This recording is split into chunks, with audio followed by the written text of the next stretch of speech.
ജീവിച്ചാൽ ക്രിസ്തുവിനായി, പ്രവർത്തിച്ചാൽ ക്രിസ്തുവിനായി, മരിച്ചാൽ ക്രിസ്തുവിനായി. മരണത്തെ ജയിച്ചുയർത്തെഴുന്നേറ്റ ദൈവപുത്രനായ യേശു ക്രിസ്തുവിൻ്റെ നിസ്തുല്യമായ നാമത്തിൽ ട്രൂത്ത് ഫൈറ്റേഴ്സിൻ്റെ എല്ലാ പ്രേക്ഷകർക്കും ഞങ്ങളുടെ സ്നേഹ വന്ദനങ്ങൾ. ഈ വീഡിയോയുടെ ടൈറ്റിൽ പലരിലും ആശ്ചര്യമുളവാക്കും എന്നെനിക്കറിയാം. കാരണം ഇത് ഞാൻ മുമ്പ് ഫേസ്ബുക്കിൽ പറഞ്ഞിട്ടുള്ള ഒരു കാര്യമാണ്. ഇപ്പോൾ പറയാൻ പോകുന്നത് പോലെ വിശദമായിട്ടല്ലെങ്കിലും ചെറുതായി പറഞ്ഞിട്ടുണ്ട്. അന്ന് ലഭിച്ച പ്രതികരണങ്ങളിൽ നിന്ന് എനിക്ക് മനസ്സിലായിട്ടുള്ള കാര്യങ്ങളുടെ അടിസ്ഥാനത്തിലാണ് ഈ ക്യാപ്ഷൻ നിങ്ങളിൽ പലർക്കും ആശ്ചര്യമുളവാക്കും എന്ന് ഞാൻ പ്രതീക്ഷിക്കുന്നത്. ഇസ്ലാമിനെ എയറിൽ കയറ്റാൻ നടക്കുന്നവരല്ലേ എക്സ് മുസ്ലിങ്ങൾ. അപ്പോൾ പിന്നെ അവർ ഇസ്ലാമിനെ എയറിൽ നിന്ന് താഴെ ഇറക്കാൻ വ്യർത്ഥമായിട്ട് പരിശ്രമിക്കും എന്നൊക്കെ പറയുന്നത് ലോജിക്കൽ ഫാലസി അല്ലേ എന്ന ചിന്തയായിരിക്കും നിങ്ങളിൽ പലർക്കും ഉണ്ടാവുക എന്ന് ഞാൻ വിചാരിക്കുന്നു. അതുകൊണ്ട് ഞാൻ അല്പം ഒന്ന് വിശദീകരിച്ച് തരാം. മുൻപേ ഞാൻ പറഞ്ഞിട്ടുണ്ട്, ഇസ്ലാമിനൊരു പ്രശ്നം വരുമ്പോൾ അന്നേരം നിരീശ്വരവാദികൾ എന്ന് പറഞ്ഞ് നടക്കുന്നവർ, പ്രത്യേകിച്ച് എക്സ് മുസ്ലിങ്ങളായിട്ടുള്ളവർ വന്ന് എല്ലാ മതങ്ങളെയും കുറ്റം പറഞ്ഞുകൊണ്ട് പോസ്റ്റ് ഇടുന്ന കാര്യത്തെക്കുറിച്ച്, മതങ്ങളെല്ലാം കൊള്ളരുതാത്തതാണ്, മതഗ്രന്ഥങ്ങളെല്ലാം അഗ്നിക്കിരയാക്കണം, എന്നാൽ അടുത്ത തലമുറയെങ്കിലും രക്ഷപ്പെടും എന്നൊക്കെ പറഞ്ഞുകൊണ്ടാണ് അവരുടെ പോസ്റ്റുകൾ വരിക. അത്തരം പോസ്റ്റുകളിൽ ഇസ്ലാം എന്നോ അള്ളാഹു എന്നോ ഖുർആൻ എന്നോ ഒരിക്കലും കാണുകയില്ല. പകരം മതമെന്നും ദൈവമെന്നും മതഗ്രന്ഥമെന്നും മാത്രമേ കാണുകയുള്ളൂ. പ്രതിസ്ഥാനത്ത് നിൽക്കുന്ന ഇസ്ലാം മതത്തിനും അള്ളാഹുവിനും ഖുർആനിനും നേർക്ക് മാത്രം ചൂണ്ടപ്പെടേണ്ട വിരലുകൾ പിന്നെ ലോകത്തുള്ള സകല മതങ്ങൾക്കും ആ മതങ്ങളിലെ ദൈവങ്ങൾക്കും ആ മതങ്ങളിലെ ഗ്രന്ഥങ്ങൾക്കും നേരെ തിരിയും. ഇസ്ലാം വളരെ നൈസായി രക്ഷപ്പെട്ടു പോവുകയും ചെയ്യും. ഇത് വർഷങ്ങളായി കാണുന്ന ഒരു കാര്യമാണ്. ഇപ്പോഴും അത് കാണുന്നുണ്ട്. ഇന്ന് ലോകത്തുള്ള എല്ലാ മതങ്ങൾക്കും, ക്രിസ്തുമതമടക്കം എല്ലാ മതങ്ങൾക്കും ഊന്നി പറയുകയാണ്, ലജ്ജാകരമായ ഒരു ഭൂതകാലമുണ്ട് എന്നത് നിരസിക്കാനാവാത്ത യാഥാർത്ഥ്യമാണ്. ഇതിൽ ക്രിസ്തുമതത്തിൻ്റെ കേസ് മാത്രം വ്യത്യസ്തമാണ്. ക്രിസ്തുമതത്തിലുള്ളവർ യേശു ക്രിസ്തുവിൻ്റെയും അപ്പോസ്തലന്മാരുടെയും ഉപദേശങ്ങൾക്ക് അഥവാ അവരുടെ പ്രമാണമായ പുതിയ നിയമ പഠിപ്പിക്കലുകൾക്ക് എതിരായി പ്രവർത്തിച്ചതുകൊണ്ട് മാത്രമാണ് ലജ്ജാകരമായ ഭൂതകാലത്തിൻ്റെ അവസ്ഥ അവർക്കുണ്ടായത്. മറ്റ് മതങ്ങൾക്കെല്ലാം സ്ഥിതി വ്യത്യസ്തമാണ്. ആ മതങ്ങളെല്ലാം അവയുടെ പ്രമാണങ്ങൾക്കനുസരിച്ച് പ്രവർത്തിച്ചതുകൊണ്ടാണ് ഈ പരിഷ്കൃത യുഗത്തിൽ ആ മതങ്ങളിൽപ്പെട്ടവർ തങ്ങളുടെ മതത്തിൻ്റെ ഭൂതകാലമോർത്ത് ലജ്ജിക്കേണ്ടി വരുന്നത്. ഇതൊരു വലിയ വ്യത്യാസമാണ്. ഒരു ക്രിസ്ത്യാനി അവൻ്റെ പ്രമാണങ്ങളിലേക്ക് തിരിഞ്ഞ് യേശുക്രിസ്തുവും അപ്പോസ്തലന്മാരും കൽപ്പിച്ചിട്ടുള്ളതുപോലെയും കാണിച്ചു തന്നിട്ടുള്ളതുപോലെയും ജീവിക്കുകയാണെങ്കിൽ AD 1-ാം നൂറ്റാണ്ടിലായാലും AD 21-ാം നൂറ്റാണ്ടിലായാലും അവന് ലജ്ജിക്കേണ്ടി വരില്ല. അവന് ഉപദ്രവങ്ങൾ ഉണ്ടായേക്കാം, പരിഹാസങ്ങളും അപമാനങ്ങളും നിന്ദയും ഒക്കെ ഉണ്ടായേക്കാം, ചിലപ്പോൾ കൊല്ലപ്പെട്ടുവെന്നും വരാം. പക്ഷെ അവനൊരിക്കലും ലജ്ജിക്കേണ്ടി വരില്ല. എന്നാൽ മറ്റു മതക്കാരെ സംബന്ധിച്ച് നേരെ തിരിച്ചാണ് സംഗതി. അവരുടെ മതത്തിൻ്റെ പ്രമാണങ്ങളിലുള്ള കാര്യങ്ങൾ അവരുടെ പൂർവികന്മാർ പ്രാവർത്തികമാക്കിയിരുന്നത് പോലെ ഈ 21-ാം നൂറ്റാണ്ടിലും അങ്ങനെ തന്നെ പ്രാവർത്തികമാക്കാൻ ഇവർ ശ്രമിക്കുകയാണെങ്കിൽ അവർ ലജ്ജിതരാകുമെന്ന് മാത്രമല്ല, ചിലപ്പോൾ ജയിലിലും കിടക്കേണ്ടി വന്നേക്കാം. അതായത് ക്രിസ്തു മതത്തിൻ്റെ പ്രമാണത്തിനല്ലായിരുന്നു പ്രശ്നം, മറിച്ച് ആ മതത്തിൻ്റെ നേതൃസ്ഥാനത്തിരുന്നവരും അവരുടെ കീഴിലുണ്ടായിരുന്നവരും ആ പ്രമാണത്തിനനുസരിച്ച് നടക്കാഞ്ഞതായിരുന്നു പ്രശ്നം. അതാണ് വ്യത്യാസം. അതൊരു വലിയ വ്യത്യാസമാണ്, വളരെ വലിയൊരു വ്യത്യാസമാണ്. ഇന്ന് ഈ 21-ാം നൂറ്റാണ്ടിൽ ഇസ്ലാം ഒഴികെയുള്ള മതങ്ങളെല്ലാം തിരുത്തലുകൾക്ക് വിധേയമായിട്ടുണ്ട്. ഏതൊരു മതമായാലും ഗുണപരമായ തിരുത്തലുകൾക്ക് വിധേയമാകുന്നത് നല്ലൊരു കാര്യമാണ്. എന്നാൽ ഇന്നും അങ്ങനെ ഒരു മാറ്റത്തിന് തയ്യാറാകാതെ നിൽക്കുന്നത് ഇസ്ലാം മതം മാത്രമാണ്. ഇന്നത്തെ ഒരു ക്രിസ്ത്യാനി ക്രിസ്തുമാർഗം സ്ഥാപിതമായ AD 1-ാം നൂറ്റാണ്ടിലേതുപോലെ യേശു ക്രിസ്തുവിനെയോ അല്ലെങ്കിൽ അപ്പോസ്തലന്മാരെയോ പൂർണ്ണമായും അനുകരിച്ചുകൊണ്ട് ഒരു ഉത്തമ ക്രിസ്ത്യാനിയായി ഈ 21-ാം നൂറ്റാണ്ടിലും ജീവിച്ചാൽ സമൂഹത്തിന് അവനെ കൊണ്ട് ഒരു ദോഷവും ഉണ്ടാകില്ലെന്ന് മാത്രമല്ല, ധാരാളം നന്മ ഉണ്ടാവുകയും ചെയ്യും. എന്നാൽ ഇന്നത്തെ ഒരു മുസൽമാൻ ഇസ്ലാം മതം സ്ഥാപിതമായ AD 7-ാം നൂറ്റാണ്ടിലേതുപോലെ മുഹമ്മദിനെയോ അല്ലെങ്കിൽ സ്വഹാബിമാരെയോ പൂർണ്ണമായും അനുകരിച്ചുകൊണ്ട് ഒരു ഉത്തമ മുസൽമാനായി ഈ 21-ാം നൂറ്റാണ്ടിൽ ജീവിക്കുകയാണെങ്കിൽ അവൻ്റെ ചുറ്റുപാടുമുള്ളവരുടെ ജീവിതം അവൻ നരകതുല്യമാക്കി തീർക്കും. ചുരുക്കി പറഞ്ഞാൽ, ക്രിസ്ത്യാനി അവൻ്റെ പ്രമാണത്തിൽ പറഞ്ഞിരിക്കുന്നതനുസരിച്ച് ജീവിക്കുകയാണെങ്കിൽ അവൻ ലോകത്തിനൊരു അനുഗ്രഹമായിരിക്കും. ഒരു മുസ്ലിം അവൻ്റെ പ്രമാണത്തിൽ പറഞ്ഞിരിക്കുന്നതിനനുസരിച്ച് ജീവിക്കുകയാണെങ്കിൽ അവൻ ലോകത്തിനൊരു ശാപമായിരിക്കും. ഇതാണ് രണ്ടും തമ്മിലുള്ള വ്യത്യാസം. ഇനി വിഷയത്തിലേക്ക് വരാം. ഖുർആനിലും ഹദീസുകളിലും കൽപ്പിച്ചിരിക്കുന്നത് അങ്ങനെ തന്നെ അനുസരിക്കാൻ മനസ്സ് വെച്ച് ഏതെങ്കിലും മുസ്ലിങ്ങൾ ലോകത്തിൻ്റെ ഏതെങ്കിലും ഭാഗത്ത് കാഫിറുകളെ കൊല്ലുകയോ അല്ലെങ്കിൽ കാഫിറുകളുടെ ആരാധനാലയങ്ങളിൽ ചെന്ന് ചാവേറുകളായി സ്വയം പൊട്ടിച്ചിതറുകയോ അതുമല്ലെങ്കിൽ കാഫിറുകളുടെ രാജ്യത്ത് കലാപം നടത്തി അങ്ങനെയുള്ള അവിടെയുള്ളവരുടെ ജീവനും സ്വത്തിനും നാശനഷ്ടങ്ങൾ ഉണ്ടാക്കുകയോ ചെയ്തതിൻ്റെയൊക്കെ ഫലമായി അത് ചെയ്തവരെയും അത് ചെയ്യാൻ അവരെ പ്രേരിപ്പിച്ച ഇസ്ലാമിക പ്രമാണങ്ങളെയും കുറിച്ച് സോഷ്യൽ മീഡിയയിൽ തകൃതിയായി ചർച്ച നടത്തി ഇസ്ലാമിനെ എയറിൽ കയറ്റുമ്പോഴായിരിക്കും ഈ എക്സ് മുസ്ലിംസായ നിരീശ്വരവാദികൾ വരുന്നത്. എല്ലാവരും അല്ല കേട്ടോ, എല്ലാ എക്സ് മുസ്ലിംസും അല്ല, അങ്ങനെ തെറ്റിദ്ധരിക്കേണ്ട. ചില എക്സ് മുസ്ലിംസ് വരുന്നത് മറ്റ് മതങ്ങളിലുള്ളവരുടെ പ്രമാണങ്ങളിൽ അങ്ങനെയുണ്ട് ഇങ്ങനെയുണ്ടെന്നും പറഞ്ഞുകൊണ്ടൊക്കെ ആയിരിക്കും ഇവർ വരിക. കൃത്യം ആ സമയത്ത് തന്നെ ആയിരിക്കും അവരുടെ വരവ്. അതിന് മുമ്പ് അവരതിനെക്കുറിച്ച് മിണ്ടുകയില്ല, അതിന് ശേഷവും അവരതിനെക്കുറിച്ച് മിണ്ടുകയില്ല. ഇസ്ലാം എയറിൽ കയറി ഇസ്ലാമിക പണ്ഡിതന്മാരെല്ലാം മാളത്തിൽ ഒളിച്ചു എന്ന് കണ്ടാൽ മാത്രമേ അവർ ഈ പരിപാടി എടുക്കുകയുള്ളൂ. ഇസ്ലാമിനെ വിമർശിക്കുന്ന മറ്റ് മതങ്ങളിൽപ്പെട്ടവരുടെ പ്രമാണങ്ങളും വിമർശന വിധേയമാക്കണം എന്ന ഉദ്ദേശമല്ല അവർക്കുള്ളത്. ആ ഉദ്ദേശമായിരുന്നെങ്കിൽ അവരിത് മുൻപേ ചർച്ചയ്ക്ക് എടുത്തിട്ടാണ്. പക്ഷെ അപ്പോഴൊന്നും അവർ ഈ കാര്യം പറഞ്ഞ് ഫേസ്ബുക്കിൽ പോസ്റ്റുകൾ ഇടുകയോ യൂട്യൂബിൽ വീഡിയോ ഇറക്കുകയോ ചെയ്യുകയില്ല. എന്നാൽ ഇസ്ലാമിക പണ്ഡിതന്മാരാരും പ്രതിരോധിക്കാൻ വരാത്ത വിധം മറ്റുള്ളവരുടെ ആക്രമണ ഫലമായി ഇസ്ലാം അങ്ങ് ശൂന്യാകാശത്തിലേക്ക് പോയി എന്ന് കണ്ടാൽ അപ്പോൾ ഈ കൂട്ടുകാർ രംഗത്തിറങ്ങും. ഇപ്പോൾ ഇസ്ലാമിനെ ആശയപരമായി ആക്രമിക്കുന്നവരുടെ മതക്കാർ പണ്ട് അങ്ങനെ ചെയ്തിട്ടുണ്ട് ഇങ്ങനെ ചെയ്തിട്ടുണ്ടെന്നും പറഞ്ഞുകൊണ്ടാണ് ഇവർ വരിക. അപ്പോൾ എന്താണ് സംഭവിക്കാമെന്നറിയാമോ? ഇസ്ലാമിനെ പ്രമാണബദ്ധമായി ആക്രമിച്ചു കൊണ്ടുനിന്ന ആളുകൾ, മുസ്ലിങ്ങളെയല്ല, ഇസ്ലാമിനെ ആശയതലത്തിൽ അതിൻ്റെ പ്രമാണങ്ങളെ ആക്രമിച്ചു കൊണ്ടുനിന്ന ആളുകൾ ഇസ്ലാമിനെതിരെയുള്ള ആക്രമണം നിർത്തിവെച്ചിട്ട് ഇവർക്ക് മറുപടി പറയാൻ പോകേണ്ടി വരും. അതിൻ്റെ ഫലം എന്തായിരിക്കും? അതുവരെ മാളത്തിൽ ഒളിച്ചിരുന്ന ഇസ്ലാമിക പണ്ഡിതന്മാർ പതുക്കെ മാളത്തിൽ നിന്ന് പുറത്തിറങ്ങും. എന്നിട്ട് ഈ എക്സ് മുസ്ലിംസിനൊപ്പം ചേർന്ന് മറ്റുള്ളവരെ ആക്രമിക്കും. ഫലത്തിൽ ഞങ്ങളെപ്പോലുള്ളവരുടെ ആശയപരമായ ആക്രമണങ്ങളിൽ നിന്ന് അതിസമർത്ഥമായി ഈ എക്സ് മുസ്ലിംസ് ഇസ്ലാമിനെ രക്ഷിച്ചെടുക്കും. ഇപ്പോഴും സോഷ്യൽ മീഡിയയിൽ അത് കണ്ടതുകൊണ്ടാണ് ഞങ്ങൾ ഈ വീഡിയോയുമായിട്ട് വന്നത്. ഇസ്രായേൽ പലസ്തീൻ സംഘർഷം ഉണ്ടാകുമ്പോഴെല്ലാം മലയാളി സോഷ്യൽ മീഡിയയിൽ സേവ് ഗാസ എന്നും പറഞ്ഞ് പോസ്റ്റർ ഒട്ടിച്ച് നടക്കാറുള്ള മുസ്ലിങ്ങളിൽ ഒറ്റ ഒരുത്തം പോലും ഇപ്രാവശ്യം സേവ് ഗാസ എന്നുള്ള വാക്കേ വേണ്ടിയിട്ടില്ല എന്നുള്ളത് നിങ്ങൾ ശ്രദ്ധിച്ചു കാണുമെന്നാണ് ഞാൻ വിചാരിക്കുന്നത്. മറ്റ് ഗ്രൂപ്പുകളിൽ കൊണ്ടുപോയി പോസ്റ്റർ ഒട്ടിച്ചില്ലെന്നത് പോട്ടെ, സ്വന്തം പ്രൊഫൈൽ പിക്ചറിൽ പോലും സേവ് ഗാസ എന്ന് വയ്ക്കാൻ അവർക്കാർക്കും ധൈര്യം ഉണ്ടായില്ല. അതുകൊണ്ട് സജി മർക്കോസിനെയും PJ വിൻസെൻറ്റിനെയും സുനിത ദേവദാസിനെയും സ്റ്റാൻലി ജോണിനെയും നീലകണ്ഠനെയും പോലുള്ള അമുസ്ലിങ്ങളെ ഉപയോഗിച്ച് അവർ പലസ്തീനികൾക്ക് വേണ്ടി കരയുകയായിരുന്നു. അങ്ങനെ അവരെ കൊണ്ട് കരയിപ്പിച്ചതല്ലാതെ സാധാരണഗതിയിൽ നാം കാണാറുണ്ടായിരുന്ന ഇസ്ലാമിക പണ്ഡിതന്മാരുടെ കരച്ചിൽ വളരെ കുറവായിരുന്നു. കാരണം ഇസ്രായേലിലും പലസ്തീനിലും എന്താണ് യഥാർത്ഥത്തിൽ സംഭവിക്കുന്നതെന്നുള്ള കാര്യം നമ്മുടെ നാട്ടിലുള്ളവർക്കെല്ലാം ഇപ്പോൾ ശരിക്കും മനസ്സിലായിട്ടുണ്ട്. അവിടെ നിന്ന് നമ്മുടെ ആളുകൾ, മലയാളികളായിരിക്കുന്ന ആളുകൾ അവിടെ നിന്ന് ലൈവായിട്ടാണ് വീഡിയോ എല്ലാം എടുത്ത് വിട്ടത്. അതുകൊണ്ട് ഇവിടെയുള്ള മലയാളിസിന് കാര്യം മനസ്സിലായി. മലയാളിസിന് ഇത് മനസ്സിലായി എന്നുള്ള കാര്യം ഇസ്ലാമിക പണ്ഡിതന്മാർക്കും മനസ്സിലായി. അതുകൊണ്ടാണ് അവർ വരാതെ, സാധാരണഗതിയിൽ വരുന്നത് പോലെ സേവ് ഗാസ എന്ന് പറഞ്ഞു വരാതെ ആകെ പ്രതിരോധത്തിലായി മാളത്തിനകത്തേക്ക് തല വലിച്ച് ഇരിക്കുന്നത്. അങ്ങനെ അവർ മാളത്തിനകത്തേക്ക് തല വലിച്ചിരിക്കുമ്പോഴാണ് ചില എക്സ് മുസ്ലിംസ് ക്രിസ്ത്യാനികൾക്കെതിരെ വീഡിയോയുമായിട്ടും ഫേസ്ബുക്ക് പോസ്റ്റുകളുമൊക്കെ ആയിട്ട് വരുന്നത്. ഇസ്ലാമിനെ ഈ ക്രിസ്ത്യാനികളുടെ ആക്രമണങ്ങളിൽ നിന്ന് എങ്ങനെയെങ്കിലും രക്ഷിക്കുക എന്ന ഏക ലക്ഷ്യം മാത്രമേ അവർക്കുള്ളൂ എന്ന് വ്യക്തമാണ്. കാരണം ബൈബിൾ അവരൊന്നും വായിച്ചു നോക്കിയിട്ട് പോലുമില്ല. വായിച്ചു നോക്കിയിട്ട് അവരുടെ വിമർശനം കേൾക്കുമ്പോൾ അറിയാം അവർ ബൈബിൾ വായിച്ചു നോക്കിയിട്ടില്ല. ബൈബിളിൽ ഇല്ലാത്ത കാര്യങ്ങൾ അവർ ഇഷ്ടം പോലെ ആരോപിക്കുന്നുണ്ട്.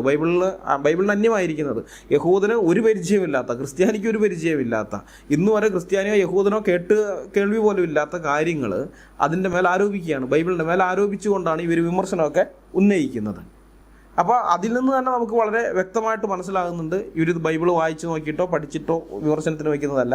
എങ്ങനെയെങ്കിലും ഇസ്ലാമിനെ ഈ ക്രിസ്ത്യാനികളുടെ കയ്യിൽ നിന്ന് രക്ഷിച്ചെടുക്കണം. ആ ഒരു ഉദ്ദേശത്തിൽ മാത്രമാണ് അവർ ഇപ്പോൾ ഇങ്ങനെയുള്ള ഫേസ്ബുക്ക് പോസ്റ്റുകളും വീഡിയോസുമൊക്കെ ആയിട്ട് വരുന്നത്. അപ്പോൾ ഇങ്ങനെയുള്ള എക്സ് മുസ്ലിംസ് കേരള സമൂഹത്തോട് ചെയ്യുന്ന ചതി എപ്രകാരമുള്ളതാണ് എന്ന് നിങ്ങൾക്ക് ലളിതമായി മനസ്സിലാക്കാൻ ഞാനൊരു കഥ പറയാം. ഒരു ഗ്രാമത്തിൽ 5 ഗുണ്ടകളുണ്ടായിരുന്നു. ഈ 5 പേരെ കൊണ്ട് നാട്ടുകാർക്ക് മുഴുവൻ ശല്യമാണ്. നാട്ടുകാരാകെ പൊറുതിമുട്ടി. ഈ 5 ഗുണ്ടകളുടെ ബന്ധുക്കാരും കുടുംബക്കാരും ഒക്കെ ആ നാട്ടിലുണ്ട്. അവരിൽ പലരും തങ്ങളുടെ ബന്ധത്തിലുള്ള ഗുണ്ടകളോട് ഇതൊക്കെ ഒന്ന് നിർത്തി നേരെയാകാൻ ഉപദേശിക്കുന്നുണ്ട്, മാന്യമായി ജീവിക്കാൻ ഉപദേശിക്കുന്നുണ്ട്. അവരുടെ ഉപദേശം കൊണ്ടാണോ എന്താണെന്ന് അറിയില്ല, കാലം കുറേ കഴിഞ്ഞപ്പോൾ ഇതിലെ 4 ഗുണ്ടകളും ഡീസൻ്റായി മാറി. അവർ ഗുണ്ടാപ്പണിയൊക്കെ നിർത്തി മാനം മര്യാദയ്ക്ക് ഡീസൻ്റായി ജീവിക്കാൻ തുടങ്ങി. അവരെ കൊണ്ട് ഇപ്പോൾ നാട്ടുകാർക്ക് ഒരു ശല്യവും ഉപദ്രവവും ഒന്നും ഇല്ലയെന്ന് മാത്രമല്ല പലപ്പോഴും ഉപകാരങ്ങൾ ഉണ്ടാകുന്നുമുണ്ട്. എന്തെങ്കിലും ആവശ്യത്തിന് ഒരു ബുദ്ധിമുട്ടോ പ്രയാസമൊക്കെ വരുന്ന സമയത്ത് ഓടി വന്ന് അവർ സഹായിക്കുന്നു, മറ്റു കാര്യങ്ങളൊക്കെ ചെയ്യുന്നുണ്ട്. അങ്ങനെ മറ്റേ ഏവരെയും പോലെ മുഖ്യധാരയിലേക്ക് വന്ന് ജീവിക്കുകയാണ് അവർ. ആ വിധത്തിൽ അവർ മാറി. പക്ഷേ ഒരുത്തൻ മാത്രം ഇപ്പോഴും ആ ഗ്രാമത്തിലെ ഏക ഗുണ്ടയായിട്ട് തന്നെയാണ് ജീവിക്കുന്നത്. ഈ ഏക ഗുണ്ടയെ കൊണ്ടുള്ള ശല്യം നാട്ടുകാർക്ക് ഇപ്പോഴും ഉണ്ട്. ഇവൻ്റെ കുടുംബക്കാരായ പല ആളുകളും ഇവനെ സപ്പോർട്ട് ചെയ്യുന്നവരാണെങ്കിലും അതിൽ ചിലർക്ക് ഇവൻ്റെ ഈ തെമ്മാടിത്തരം നാണക്കേടായി തോന്നാൻ തുടങ്ങി. കാരണം ഓരോ ദിവസവും ഇവൻ്റെ കൊള്ളരുതായ്മകളെക്കുറിച്ച് ആളുകൾ കവലയിലിരുന്നും ചായക്കടയിലിരുന്നും ഇവരുടെ മുമ്പിൽ വെച്ച് തന്നെ സംസാരിക്കുന്നത് കേൾക്കുമ്പോൾ ഇവർക്ക് ഭയങ്കര നാണക്കേടാണ്. അപ്പോൾ അവരെന്ത് ചെയ്തെന്നറിയാമോ? അവർ ഈ ഏക ഗുണ്ടയുമായുള്ള ബന്ധമൊക്കെ ഉപേക്ഷിക്കുന്നതായിട്ട് അങ്ങ് പ്രഖ്യാപിച്ചു. ഇനി മുതൽ അവനുമായി ഞങ്ങൾക്കൊരു ബന്ധവുമില്ല, അവനുമായുള്ള എല്ലാ കുടുംബ ബന്ധങ്ങളും ഞങ്ങൾ അവസാനിപ്പിക്കുകയാണ്. അവനുമായി മാത്രമല്ല, അവനെ സപ്പോർട്ട് ചെയ്യുന്ന എല്ലാ കുടുംബക്കാരായുള്ള ബന്ധങ്ങളും ഞങ്ങൾ ഉപേക്ഷിക്കുകയാണെന്ന് അവർ ഗ്രാമവാസികളുടെ മുമ്പാകെ പരസ്യമായി അനൗൺസ് ചെയ്തു. അത്രയും കൊണ്ട് അവർ നിർത്തിയില്ല. അവൻ നാട്ടുകാരോട് കാണിക്കുന്ന അല്ലറ ചില്ലറ ഉപദ്രവങ്ങളെയൊക്കെ, ആ ഉപദ്രവങ്ങൾ ഏൽക്കേണ്ടി വന്ന ഹതഭാഗ്യരായ നാട്ടുകാരേക്കാൾ വീറോടെ അവർ വിമർശിക്കും. അവനെ സപ്പോർട്ട് ചെയ്ത് അവൻ്റെ ഏതെങ്കിലും കുടുംബക്കാർ വരികയാണെങ്കിൽ അവരെ ഇവന്മാർ കണ്ടം വഴി ഓടിപ്പിക്കും. ഇവരുടെ ബന്ധുക്കളൊക്കെ തന്നെയാണ്, പക്ഷേ കണ്ടം വഴി ഓടിപ്പിക്കും. എന്നാൽ ഈ അല്ലറ ചില്ലറ ഉപദ്രവങ്ങളല്ലാതെ വളരെ വലിയ തോതിലുള്ള എന്തെങ്കിലും അക്രമം ഈ ഏക ഗുണ്ട അവിടെ നടത്തിയെന്ന് വെച്ചോ, ഗ്രാമത്തിൽ നടത്തിയെന്ന് വെച്ചോ, അന്നേരം ഇവന്മാർ അതിനെക്കുറിച്ചൊരക്ഷരം മിണ്ടുകയില്ല, ഒന്നും മിണ്ടുകയില്ല. മിണ്ടാതിരിക്കുന്നതിന് ഇവർക്ക് ന്യായീകരണമുണ്ട്. അവർ പറയുന്ന ന്യായീകരണ ഈ വിധത്തിലായിരിക്കും: ഞങ്ങൾ ആക്രമിച്ചവൻ്റെ പക്ഷത്തുമല്ല, ആക്രമണം ഏൽക്കേണ്ടി വന്നവരുടെ പക്ഷത്തുമല്ല, ഞങ്ങൾ മനുഷ്യപക്ഷത്താണ് എന്നൊക്കെയുള്ള ജുഗുപ്സാവഹമായ ന്യായീകരണം പറഞ്ഞ് നിഷ്പക്ഷതയുടെ മുഖം മൂടി അണിഞ്ഞ് ഇവർ നിൽക്കും. ഈ ഏകനെ സാധാരണഗതിയിൽ സപ്പോർട്ട് ചെയ്യുന്ന ഇവൻ്റെ ബന്ധുക്കൾ പോലും ഇപ്രാവശ്യത്തെ ഇവൻ്റെ ക്രൂരകൃത്യത്തിൻ്റെ കാഠിന്യം കാരണം ഇവൻ ന്യായീകരിച്ച് എന്തെങ്കിലും പറഞ്ഞാൽ നാട്ടുകാരെടുത്ത് പഞ്ഞിക്കിടുമോ എന്ന് പേടിച്ച് ഒരക്ഷരം പറയാൻ ധൈര്യപ്പെടാതെ വായടച്ച് നിശബ്ദരായി ഇരിക്കുമ്പോഴാണ് ഈ ഏകൻ്റെ ആസ്ഥാന വിമർശകന്മാരായ ഇക്കൂട്ടരും നിഷ്പക്ഷതയുടെ മുഖം മൂടി അണിഞ്ഞ് മിണ്ടാതിരിക്കുന്നത് എന്നുള്ളത് നിങ്ങൾ ഓർക്കണം. അങ്ങനത്തെ ഒരു പരിസ്ഥിതിയിൽ ഇവൻ്റെ ഈ ഏറ്റവും പുതിയ ക്രൂരകൃത്യത്തിനെതിരെ വേറെ ചില ആളുകൾ അതിശക്തമായി സംസാരിച്ചുകൊണ്ട് രംഗത്ത് വരികയാണ്. അങ്ങനെ രംഗത്ത് വന്നിരിക്കുന്ന ആളുകളിൽ ആരെങ്കിലും ഈ മുമ്പത്തെ 4 ഗുണ്ടകളിൽ ഏതെങ്കിലും ഒരുത്തൻ്റെ അകന്ന വല്ല ബന്ധുവുമായിരിക്കും. അപ്പോൾ അതുവരേക്കും ഞങ്ങൾ അവൻ്റെ പക്ഷവുമല്ല, ഇവരുടെ പക്ഷവുമല്ല, ഞങ്ങൾ മനുഷ്യപക്ഷത്താണെന്നും പറഞ്ഞുകൊണ്ട് നിന്ന ടീംസ് അതോടെ പെട്ടെന്ന് അങ്ങ് ഉഷാറാകും. എന്നിട്ട് ഇവനെതിരെ സംസാരിച്ചു കൊണ്ടിരിക്കുന്നവരോട് ചോദിക്കും: ഇവനെ വിമർശിക്കാൻ നിങ്ങൾക്ക് എന്ത് യോഗ്യതയാണുള്ളത്? നിങ്ങളുടെ ബന്ധത്തിൽപ്പെട്ടവനും പണ്ട് ഗുണ്ടയായിരുന്നില്ലേ? അന്ന് അവൻ്റെ ഗുണ്ടായുസം കാരണം നാട്ടുകാരൊക്കെ വളരെ ബുദ്ധിമുട്ടിയിട്ടുള്ളതല്ലേ? ഇപ്പം അതൊക്കെ മറന്നുകൊണ്ട് ഇവനെതിരെ വിരൽ ചൂണ്ടാൻ നിങ്ങൾക്ക് എന്ത് യോഗ്യതയാണുള്ളത് എന്നും ചോദിച്ചുകൊണ്ട് ഇക്കൂട്ടർ രംഗത്ത് വരുമ്പോൾ അതുവരേക്കും ഇവനെ ന്യായീകരിക്കാൻ നിന്നാൽ നാട്ടുകാരിൽ നിന്നും ഇടികിട്ടുമെന്ന് പേടിച്ച് മാളത്തിലേക്ക് തലവലിച്ച് മിണ്ടാതിരുന്ന ഇവൻ്റെ ബന്ധുക്കാരെല്ലാം പിന്നെ ധൈര്യം പൂണ്ട് രംഗത്ത് വരും. അവരും ഇവരോടൊപ്പം കൂടും. അതുവരേക്കും ഇവന്മാർ തമ്മിലാണ് അവൻ്റെ കാര്യം പറഞ്ഞ് പ്രശ്നം ഉണ്ടാക്കിക്കൊണ്ടിരുന്നത്. പക്ഷെ ഇപ്പം അവനാകെ പ്രശ്നത്തിലായി എന്ന് കാണുമ്പോൾ ഇവർ രണ്ടുപേരും ഒറ്റക്കെട്ടാകും. എന്നിട്ട് അവനെതിരെ സംസാരിക്കാൻ നിൽക്കുന്ന ആൾക്കാരെ അവരുടെ പഴയ ഗുണ്ടയായ ബന്ധുവിൻ്റെ പേരും പറഞ്ഞ് കുറ്റപ്പെടുത്തും. പ്രത്യേകം ഓർക്കണം, അവരുടെ ബന്ധു ഗുണ്ടയായിരുന്നത് ഇപ്പോഴൊന്നുമല്ല, പണ്ടാണ്. ഇപ്പം അവനെ കൊണ്ട് ആ നാട്ടുകാർക്ക് ഒരു പ്രശ്നവും ഇല്ലയെന്ന് മാത്രമല്ല, പല സഹായങ്ങളുണ്ട് താനും. അപ്പോൾ അതൊന്നും കണക്കിലെടുക്കാതെയാണ് ആ പഴയ ഗുണ്ടയ്ക്കെതിരെ ഇവന്മാർ കുറ്റാരോപണവുമായിട്ട് വരുന്നത്. അപ്പോൾ സ്വാഭാവികമായിട്ട് ഇവരെന്ത് ചെയ്യും? തങ്ങൾക്ക് നേരെ വരുന്ന കുറ്റാരോപണത്തിന് മറുപടി പറയും. അപ്പോൾ ആ മറുപടിയിൽ പിടിച്ചുകൊണ്ട് അവന്മാരെന്ത് ചെയ്യും? പിന്നെ ഇവർക്കെതിരെ സംസാരിക്കും.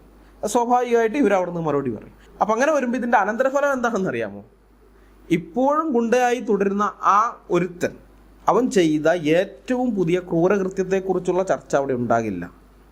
അവൻ ചെയ്ത ഈ ദുഷ്കൃത്യം, അതിനെതിരെയുള്ള ഒരു വികാരം ജനങ്ങളിൽ നിന്ന് ഉണർന്നു വരികയില്ല.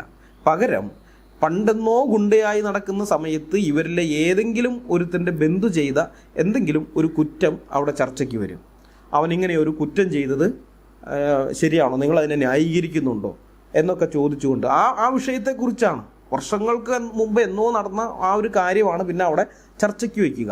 ഇപ്പോഴും നാട്ടുകാർക്ക് ശല്യക്കാരനായിരിക്കുന്ന ആ ഏക ഗുണ്ടയുടെ ക്രൂരകൃത്യം അത് ചിത്രത്തിൽ നിന്ന് മാഞ്ഞു പോകും. അല്ലെങ്കിൽ ഈ 2 ടീംസും കൂടി അത് മായ്ച്ചു കളയും. പിന്നെ ആ വിഷയം ജനങ്ങളുടെ മനസ്സിലേക്ക് വരാത്ത വിധത്തിൽ. കാരണം മനുഷ്യർക്ക് 100 കൂട്ടം കാര്യങ്ങളുണ്ട്, അവരുടെ സ്വന്തം കാര്യങ്ങളും മറ്റു പലതൊക്കെ ആയിട്ട്.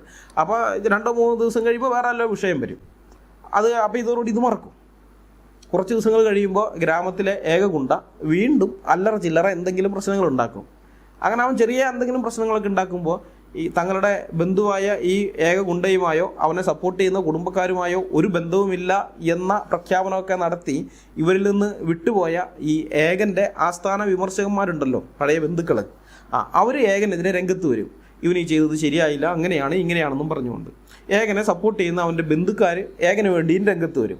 പിന്നെ ഇവർ രണ്ട് കൂട്ടരും അങ്ങോട്ടും ഇങ്ങോട്ടും ഗീരിയും പാമ്പും കളിക്കുകയാണ്. അവിടെ ഭയങ്കര ഫൈറ്റായിരിക്കും. അങ്ങനെ ആ ഫൈറ്റ് നടന്നുകൊണ്ടിരിക്കുന്നതിനിടയിലായിരിക്കും ഗ്രാമത്തിലെ ഈ ഏക ഗുണ്ട ഒരു കൊടും ക്രൂരകൃത്യം നടത്തുന്നത്. ആ ക്രൂരകൃത്യത്തിൻ്റെ ഞെട്ടലിൽ ഗ്രാമം മുഴുവൻ തരിച്ചിരിക്കുമ്പോൾ അവനെ ന്യായീകരിച്ചുകൊണ്ട് നടന്നിരുന്ന ബന്ധുക്കളെല്ലാം നാട്ടുകാരെ പേടിച്ച് മാളത്തിലേക്ക് തലവലിച്ച് മിണ്ടാതിരിക്കുമ്പോൾ അവൻ്റെ ആസ്ഥാന വിമർശകന്മാരായ അവൻ്റെ പഴയ ബന്ധുക്കൾ നിഷ്പക്ഷതയുടെ മുഖം മൂടി അണിഞ്ഞ് നിശബ്ദത അലങ്കാരമാക്കി കൊണ്ട് നടക്കുമ്പോൾ അവൻ്റെ ഈ ഏറ്റവും പുതിയ ക്രൂരകൃത്യത്തിനെതിരെ സംസാരിച്ചുകൊണ്ട് ഗ്രാമത്തിലെ ആരെങ്കിലും രംഗത്ത് വരും. നിർഭാഗ്യവശാൽ ഈ വരുന്നവരിൽ ചിലർ ആ ഗ്രാമത്തിലെ മുൻ ഗുണ്ടകളായ 4 പേരിൽ ഏതെങ്കിലും ഒരുത്തനുമായി എന്തെങ്കിലും ബന്ധമുള്ളവരായിരിക്കും. ഉടനെ അത്രയും നേരം നിഷ്പക്ഷതയുടെ മുഖം മൂടി അണിഞ്ഞുകൊണ്ട് നിശബ്ദത മുറുകെ പിടിച്ചുകൊണ്ട് നിന്നിരുന്ന അവൻ്റെ ആസ്ഥാന വിമർശകന്മാരായ ആ പഴയ ബന്ധുക്കളുണ്ടല്ലോ, അവർ ചാടി വീഴും. എന്നിട്ട് ആ പഴയ ചോദ്യം ആവർത്തിക്കും: അവനെ വിമർശിക്കാൻ നിങ്ങൾക്ക് എന്ത് യോഗ്യതയാണുള്ളത്? നിങ്ങളുടെ ബന്ധത്തിൽപ്പെട്ടവനും പണ്ട് ഗുണ്ടയായിരുന്നില്ലേ? അന്ന് അവൻ്റെ ഗുണ്ടായുസം കാരണം നാട്ടുകാരൊക്കെ വളരെ ബുദ്ധിമുട്ടിയിട്ടുള്ളതല്ലേ? ഇപ്പോൾ അതൊക്കെ മറന്നുകൊണ്ട് അവനെതിരെ വിരൽ ചൂണ്ടാൻ നിങ്ങൾക്ക് എന്ത് യോഗ്യതയാണുള്ളതെന്ന് ആ പഴയ അതേ ചോദ്യമായിട്ട് വരും. അതോടെ അവനെ ന്യായീകരിക്കാൻ നിന്നാൽ നാട്ടുകാരിൽ നിന്ന് ഇടികിട്ടുമെന്ന് പേടിച്ച് മാളത്തിലേക്ക് തലവലിച്ച് മിണ്ടാതിരുന്ന അവരുടെ ബന്ധുക്കാരെല്ലാം പിന്നെ ധൈര്യത്തോടുകൂടി രംഗത്ത് വരും. അവരും ഇവരോടൊപ്പം കൂടും. പിന്നെ 2 കൂട്ടരും ചേർന്ന് അവനെതിരെ സംസാരിക്കാൻ വന്നവരുടെ ബന്ധുവിൻ്റെ പഴയ ഗുണ്ടാക്രമണങ്ങളെക്കുറിച്ച് പറഞ്ഞുകൊണ്ട് അവരെ നേരിടും. പിന്നെ എല്ലാം തനി ആവർത്തനം തന്നെയാണ്, മുമ്പുണ്ടായതുപോലെ തന്നെ. ഗ്രാമത്തിലെ ആ ഏക ഗുണ്ട ഇപ്പോഴും ഒരു കുഴപ്പവുമില്ലാതെ രക്ഷപ്പെട്ടു പോകും. ഇതിങ്ങനെ വർഷങ്ങളായി തുടർന്നുകൊണ്ടിരിക്കുകയാണ്. ഇതിൽ ആ ഗ്രാമവാസികളെ യഥാർത്ഥത്തിൽ വഞ്ചിക്കുന്നത് ആരാണ്? ആ ഗ്രാമവാസികളുടെ യഥാർത്ഥ ശത്രു എന്ന് പറയാൻ പറ്റുന്നത്, അല്ലെങ്കിൽ അവരെ വഞ്ചിച്ചുകൊണ്ടിരിക്കുന്നത് ആരാണ്? നിങ്ങളുടെ കണ്ണിൽ ആരാണ്? എൻ്റെ കാഴ്ചപ്പാടിൽ ആ ഗ്രാമത്തിലെ ഏക ഗുണ്ട ഗ്രാമവാസികളുടെ ഒരു ശത്രുവാണ്, ശരിയാണ്. എന്നാൽ അവനേക്കാൾ അപകടകാരികളെന്ന് പറയുന്നത്, അവരെ യഥാർത്ഥത്തിൽ വഞ്ചിച്ചുകൊണ്ടിരിക്കുന്നത് അവൻ്റെ വിമർശകന്മാരെന്നും പറഞ്ഞ് നടക്കുന്ന അവൻ്റെ മുൻ ബന്ധുക്കളാണ്. അവരുടെ ഇടപെടലില്ലായിരുന്നെങ്കിൽ നാട്ടുകാർ പണ്ടേ ഗ്രാമത്തിലെ ഈ ഏക ഗുണ്ടയുടെ കാര്യം തീർപ്പാക്കുമായിരുന്നു. അവരുടെ ഇടയിൽ ഈ ഓരോരോ പ്രശ്നങ്ങൾ വരുന്ന സമയത്ത് ഇവനെതിരെയുള്ളൊരു വികാരം ഉണ്ടാകുകയും അവർ തന്നെ ഇവനെ കൈകാര്യം ചെയ്ത് അതില്ലാതാക്കി കളയുമായിരുന്നു.